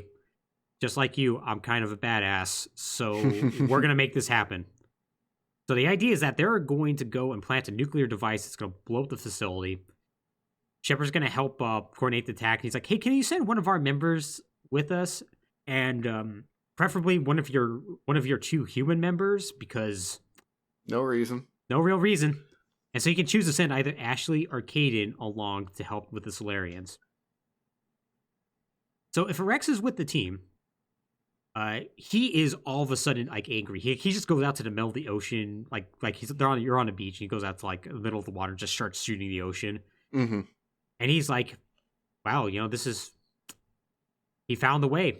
He found a way to help my race come back from the brink, and now we're gonna go blow it up. And you're like, yeah, but we don't know if he's actually succeeded or like what's going on. This might be a lie. And he's like, I can't take that chance. And he points a gun at Shepard. Mm-hmm. And so you're now in like a bit of a Mexican standoff with him. Right. And this is where, if you have like enough Paragon or Renegade points, you could talk him down. If you don't have enough, you can still talk him down another method that's very unsatisfying. Uh-huh. But if you don't manage to talk him down, then Ashley will actually shoot and kill him. Yeah. Which then you can get very pissed at Ashley for. And she's like, man, whatever, he was just an alien, who cares? But for the purposes of this, Rex stays loyal. You manage to convince him that no, this is not the way. There's another way to figure this out. Right. So I think this is worth going back to the illusion of choice, because in my opinion, this is a really good scene. The scene is really well done. It is a great scene. It's very tense. It's also one of the places that the illusion of choice is done well, but this is almost one of the points where it's not an illusion anymore. There is a genuine consequence that comes out of the scene, which is Rex might be dead. Yeah. And so the upside of this is that there is a genuine weight to this scene and things that can come out of it. But one of the downsides of that is, okay, everything moving forward in the whole series has to account for the fact that Rex might be dead now. Yeah, totally. And that comes back to the problem of like, okay, now you have to generate assets and voice lines and all these other things in order to account for this. Because Rex is going to show up in very prominent roles in 2 and 3. Right. So now you have to have a replacement for that. And what's going to be the replacement? Unless you just get rid of those wholesale. Right. Which they choose not to, which means they have to do this. Yeah.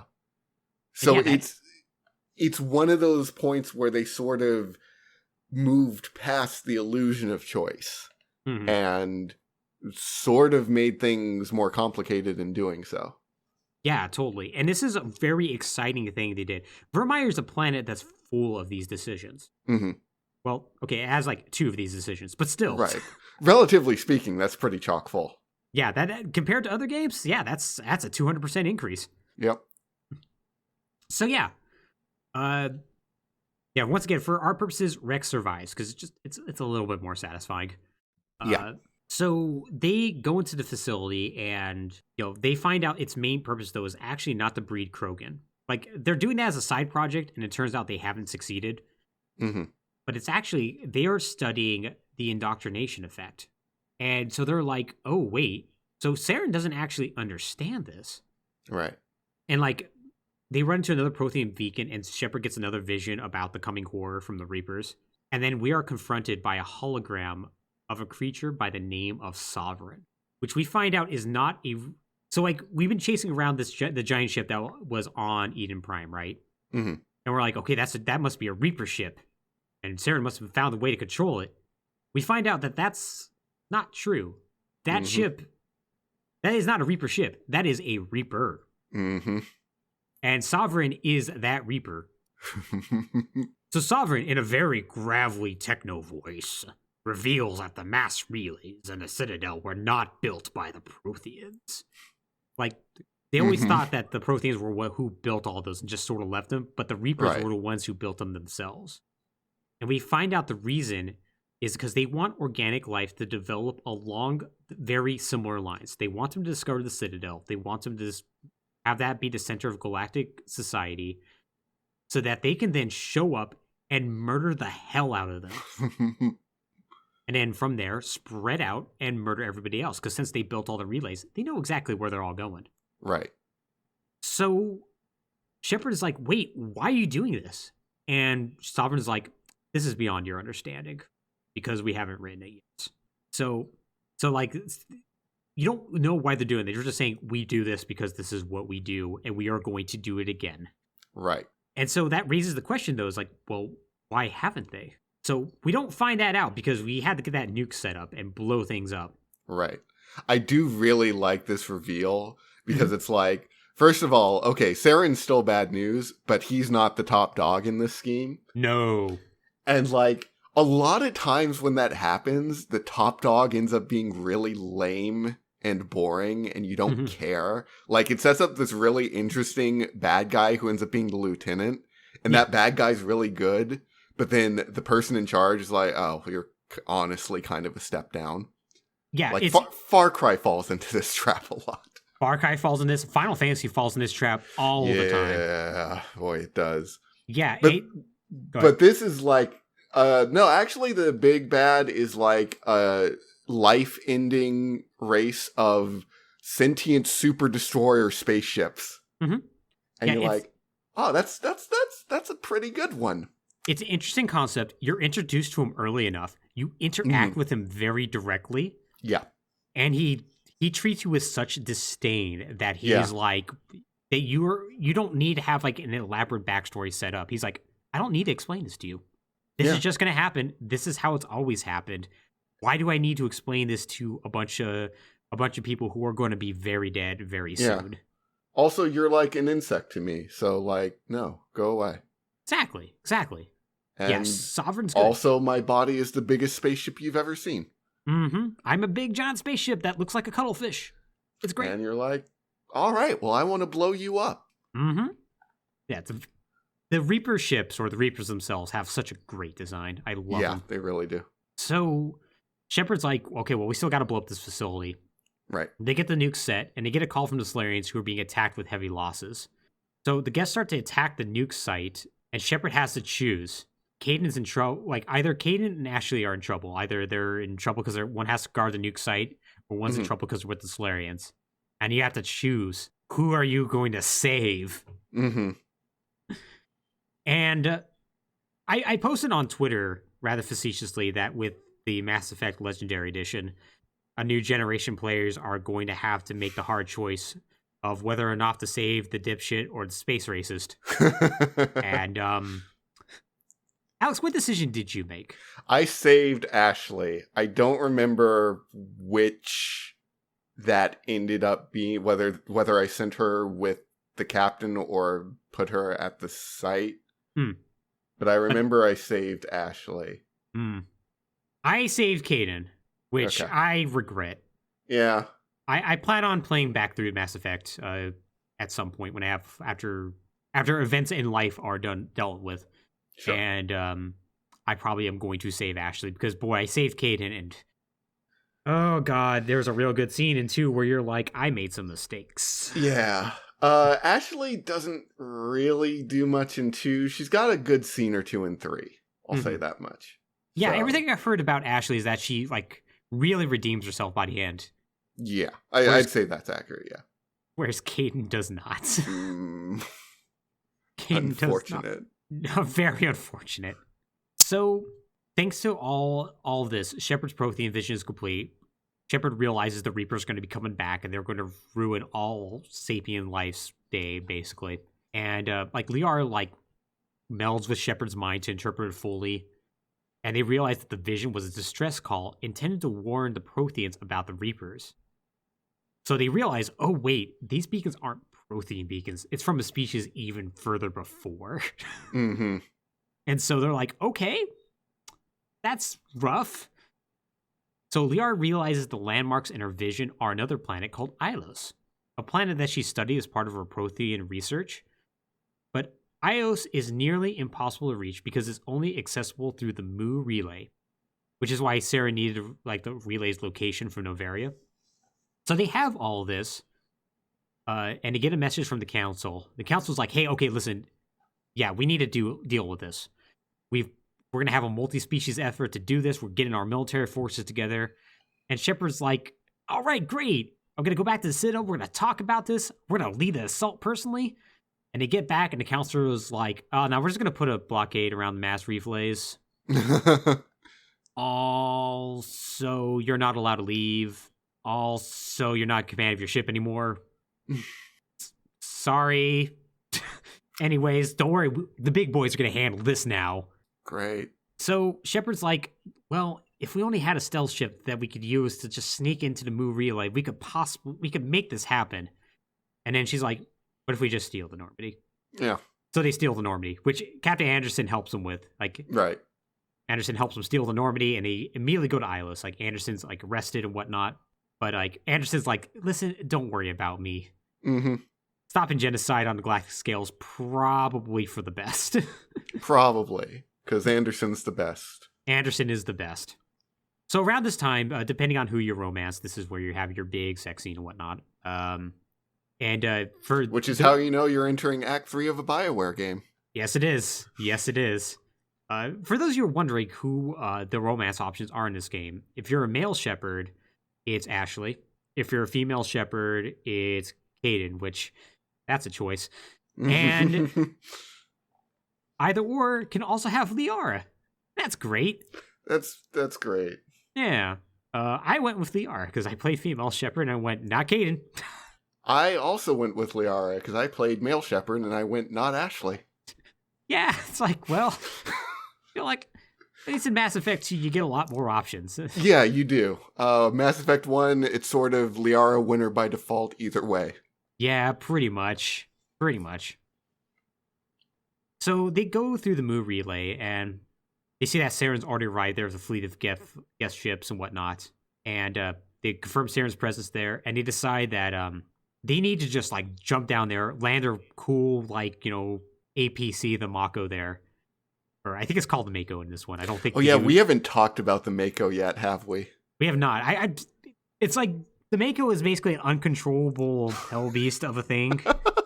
It's so bad. It feels so terrible to drive that thing. I love the Mako so much. It's the worst. The Mako has the same buoyancy as a dodgeball. Where it basically, if it touches anything, it just bounces in random directions. And you use the Mako to like explore different planets. Like a really cool thing that makes Mass Effect feel very open is that you can go to random systems that have no meaning, and you can land on random planets.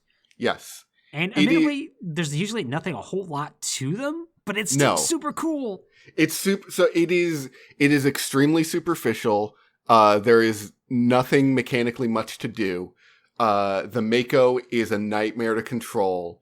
It has a jump button, which basically hurls it into the air in a completely uncontrolled arc, flipping end over end.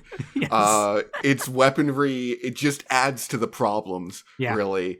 It is completely throwaway and not that much fun, and it is the number one thing I wish had come back in later Mass Effect games.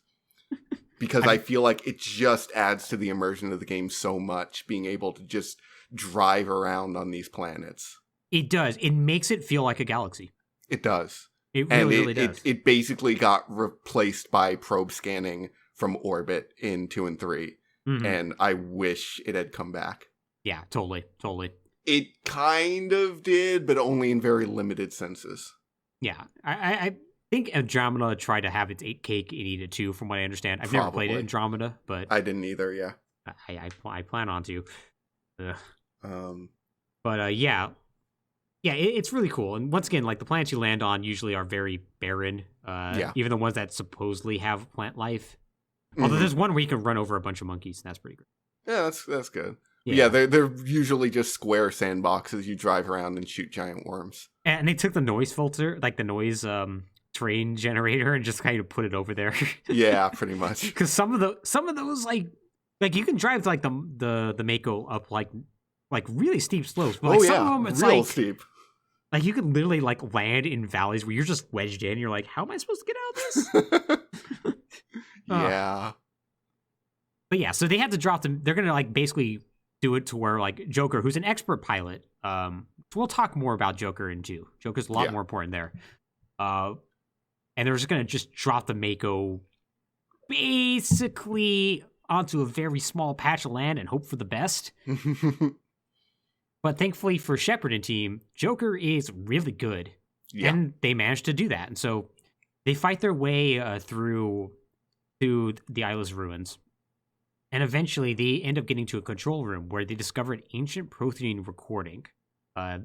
They find out that it's another warning about the Reapers that's like a little bit too broken up, but they figure out eventually what it is because they drive past a bunch of like cryogenic stasis pods that are all been shut down. And they run into a Prothean virtual interface by the name of Vigil. Vigil basically tells them what's been going on. He tells them that the Citadel is actually a trap. It's a huge mass relay itself that links to dark space, the space outside the galaxy, where the Reapers are just sort of hanging out.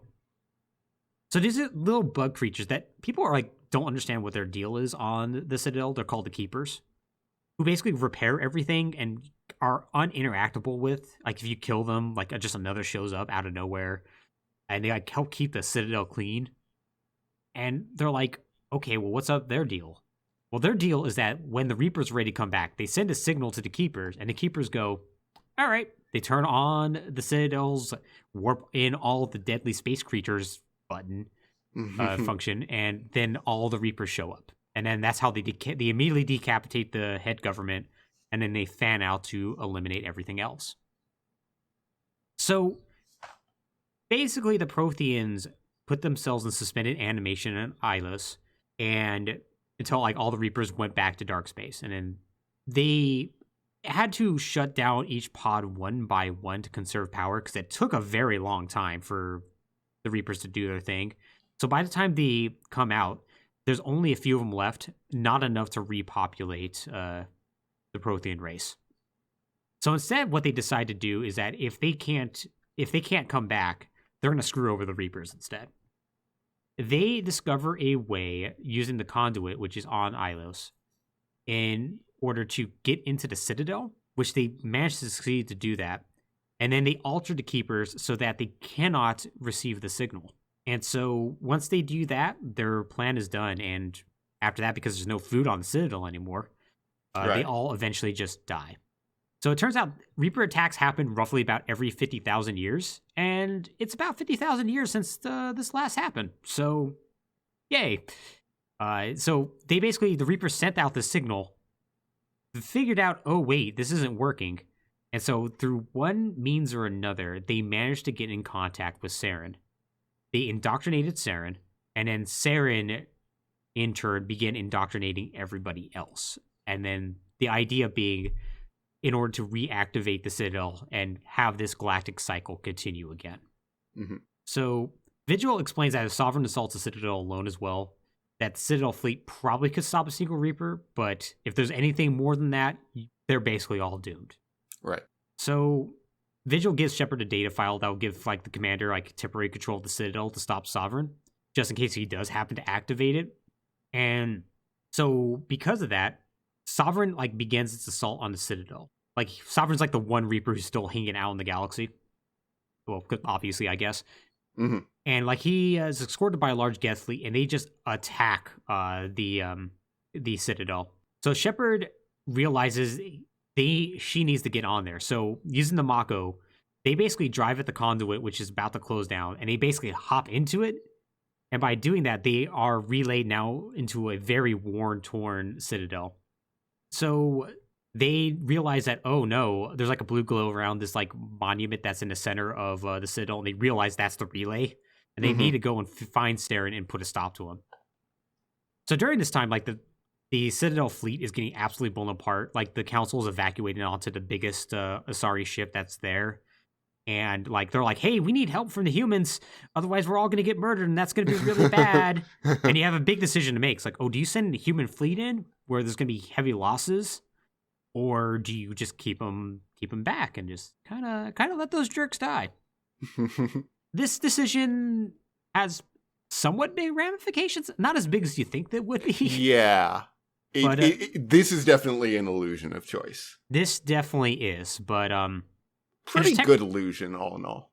Pretty good, and technically, it's actually 3 choices you could make here. But for our purposes, let's just say that the human fleet decides to save the council. They go in and they just beat the hell out of Sovereign.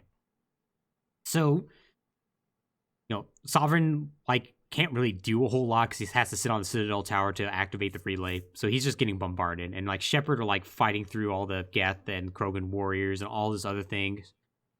And eventually they get to the council chambers and they meet up with Saren. So Saren and Shepard start talking. And like Saren's like, no, I'm in complete control. These implants I have, which turns out are Reaper implants, I'm gonna tell you this. What? Go ahead. So that's the thing right there I gotta circle back to. So those are Reaper implants? Yes. So no one ever asked about those?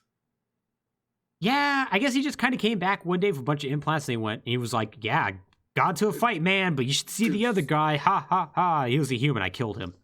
Like, because like the whole game I was assuming like, okay, these must be cybernetic implants he got over the course of duty from someone. Mm-hmm. And then he's like, these are Reaper implants. I'm like, wait, okay, so no one ever like attested to installing those in you? Like no one ever, those couldn't be traced back anywhere? Did anyone ask when you showed up with a face full of Reaper tech?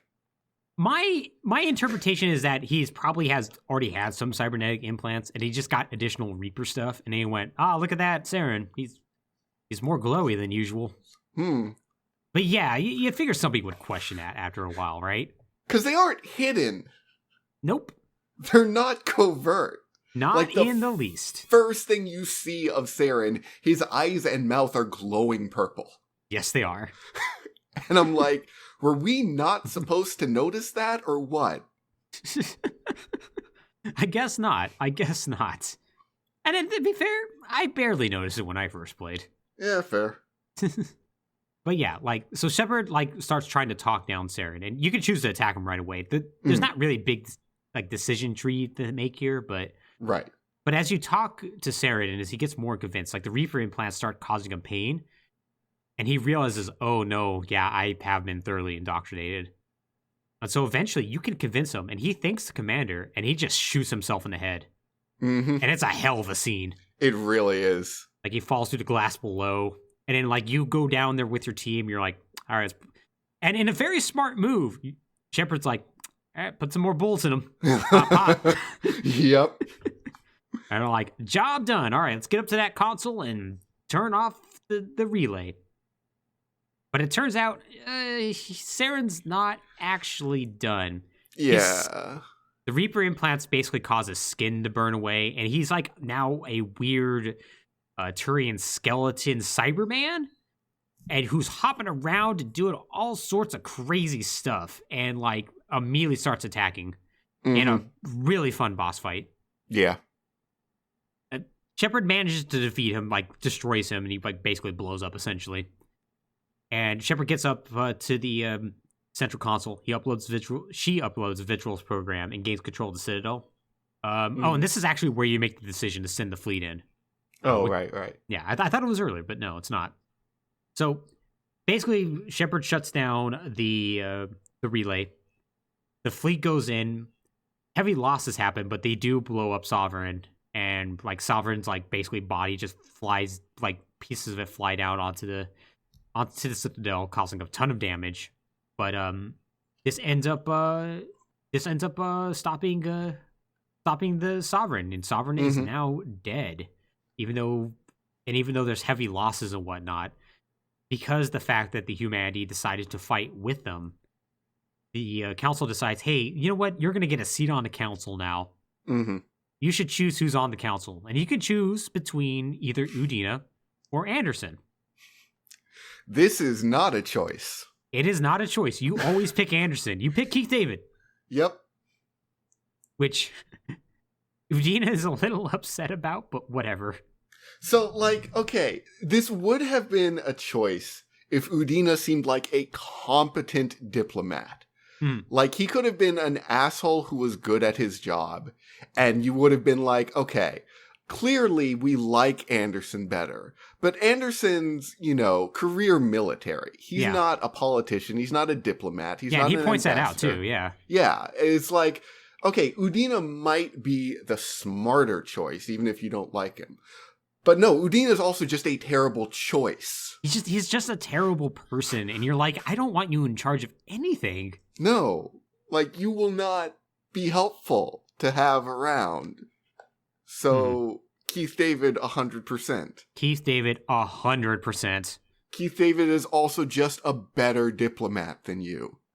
Mm-hmm. Because people like him. Yeah, people actually get along with him. So yeah, that was the decision I made. Now there are other endings, right? Right. So the Alliance fleet can save the Council and whatnot. And so basically, if you happen to be like more renegade and whatnot, like they decide like, okay, they still decide like, bring on like another human to the Council and whatnot, but they're also like, man, you could definitely replace Saren. Ominous. And of course, if you let the council be destroyed, you can the council will end up being reformed with a human chairman, but like other races will remain on the council if you could take the Paragon ending. So you can have a different set of aliens who will be very upset with you the next game. Or you can just decide, nope, humanity's just in charge now. Yep. Which, needless to say, if you do that, the rest of the species are not happy about that one. Right. But yeah, regardless of what ending you choose, Shepard leaves the Citadel aboard the Normandy because this has not stopped the Reapers. They are going to try to find a way to come back. And so Shepard needs to figure out a way in order to stop them. And we'll learn exactly how Shepard's going to go about that next time when we talk about Mass Effect 2 and 3. Alex, how are you feeling right now? I feel great. Like I mentioned before, Mass Effect 1 is one of my favorite games ever. It is. And sort of going through this, you can see why. And I think the ending of this game, foreshadowing, is a fantastic encapsulation of why. Because Mass Effect 1 is an excellent part 1 in a trilogy. Yeah. It sets up a lot. It sets up everything that it needs to for the rest of the games that come after. But it is still a self-contained adventure and story. It has its own villains who you deal with by the end of it. It has its own stakes that you have to confront in the climax. It has its own arc for its characters, for its main character, its side characters, its, antagonist. And it is the fight on the Citadel, despite the fact that it is only the first line of defense against the Reapers, feels like this really desperate, meaningful struggle against the coming fire. Yeah. Oh, it totally does. It's like if you fail here, it's over. Yeah. Yeah. We are not prepared. The Reapers will show up and it'll be over. Mm-hmm. And so even though it is not, you're not fighting all of the Reapers, but you are fighting for your only chance, and you win. And it feels extremely satisfying. It feels like you accomplished something. There is a sort of, the Bioware games with these multiple branching paths and branching choices and all this have this sort of formula of basically escalating choices. Yes. Where you'll make a few key choices along the way, and then peppered between those is a lot of smaller choices, and then at the end you'll make a big choice. Yeah. And how you deal with the Council is that big choice for Mass Effect 1. Mm-hmm. And taking a step back and looking at it from a game design perspective, you can see how all the choices you make all sort of lead to the same starting point for the next game. Mm-hmm. But it still feels extremely impactful and extremely satisfying, and it feels like it's all building on top of everything you've done and the person you've made Shepard out to be. Yeah, totally. Going back to that chart like I showed you, right? Like, you still end up converging on the one point eventually. Right. But along the way, there are still little fraying pieces that are going out everywhere, right? Right. Like Rex is alive or dead, right? Mm-hmm. Hayden's alive or dead. What are the implications from that? Because there's going to be implications. Right. The Arachne Queen, what happened with that? There's decisions you can make on Pharos that I didn't go into because they're not that important, but like what's gonna happen there. And then of course there's just all the different side quests that I haven't even talked about. Like I didn't touch on like the Cerberus side quest or anything Right. like that. Um, that also will have implications in the next game, big and small. Mm-hmm. Like it sets up this possibility where when you've played this first game, it's like, okay, they say that this is all going to matter, and Right. it feels like it is going to matter. Yeah. It's super exciting to see where this goes. Even if they did ultimately get back to that singular point, the fact of the matter is, I feel like my playthrough when I start Mass Effect 2 is going to be different compared to if I did that playthrough differently in the Right. first game. Yeah. So yeah, I think Mass Effect 1 is very much the right way to do a game like this. Yes. And they did all the heavy work, right? They did the Yep. heavy work of establishing that universe and making you care. And Yeah, so we didn't really even talk about this, but after you leave Eden Prime and you get to the Citadel and you go talk to the council, and then you get through that meeting and basically you come back with Anderson, and Anderson says, this is what's going on, this is what you should do. And then he sort of just cuts you loose. Yeah. And you're just on the Citadel. And that whole segment sets up for just walk around and talk to people and figure out what is going on in this universe. Mm-hmm. And yeah, and like the Citadel is such a fantastically huge and pristine place. Like Excellent. It is, my God, is it beautiful. And yeah, you meet like not only a bunch of other humans, but you meet all these other races. Like I haven't talked about the Hanar or my personal favorite, the Elcor. Yes. Like you meet all these other different races, and you get the backstories to them. Like you talk to Bulls to like learn what their deal is, and like learn a little bit about the Batarians, who are absolutely unimportant, even though they try to make them important. They try real hard to make them, and they're like, no, shut up with the Batarians. No one cares. They are Star Trek: The Next Generation Ferengi, where it's like there's going to be one season where they're going to be the big bad, and then they realize, actually, no one cares. Yeah. I guess I should reference there is a DLC to this game called Bring Down the Sky, where you deal with the Batarians and them trying to crash, I think, an asteroid into a planet, into a human colony. It's unimportant. Yes. No one cares. Yeah, that's the answer to that. There are decisions that do happen in there that do get referenced later, but they don't matter. Yeah, pretty much. Yeah. Yeah, so like, yeah, it's amazing that they did all that work and they made it matter. Like, some of my favorite moments are just exiting the human embassy for the first time, taking a right, and then seeing your Elcor and Volus friends. Yeah, just in their consulate, I guess you would say, but it's like they're not on the council either, so they get a little office. Yep, and they have to share an office, and if I remember, that Volus is upset, and the Elcor doesn't care because Elcor don't care about things. They don't. Oh. Yeah, the Elcor is so good. Elcor, great. Love the Elcor. Hanar are also great. They're just space prophets. Pretty much, yeah.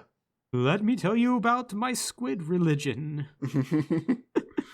Yeah, it is so good, and yes, it makes everything that happened in Mass Effect 2 seem that much more exciting. Like Mass Effect 2 can just focus purely on like the gameplay part of the game, and focusing on more on like Mass Effect 2 focuses more on the interpersonal relationships, I feel like, between the characters. And it does a very good job with that, in my opinion. Yes, I think as much as I like certain characters in Mass Effect 1, I think Mass Effect 2's party members and side characters and interpersonal relationships are all around better. And yeah, I think it even builds on the returning characters in really good ways. Oh, totally. And it's allowed to do that because Mass Effect 1 puts in the work. Yes. And does so successfully.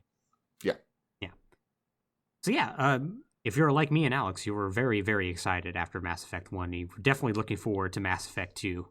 Yes. Which, when we talk about it next time, we'll get into the little bit of just what exactly it's like to make a world a little bit smaller and a little bit more personal before we jump into Mass Effect 3, where they have to learn how to stick a landing. And, well, they try. I'll say that much. They try. They did try. Yeah, so if you all enjoy episodes like this, remember ftp.podbean.com to see other episodes of Falling Through Plotholes. And of course, we're on Apple Podcast and Google Play. So with that, though, I'm going to go ahead and sign off here, everybody. And we'll see you next time. See you guys later.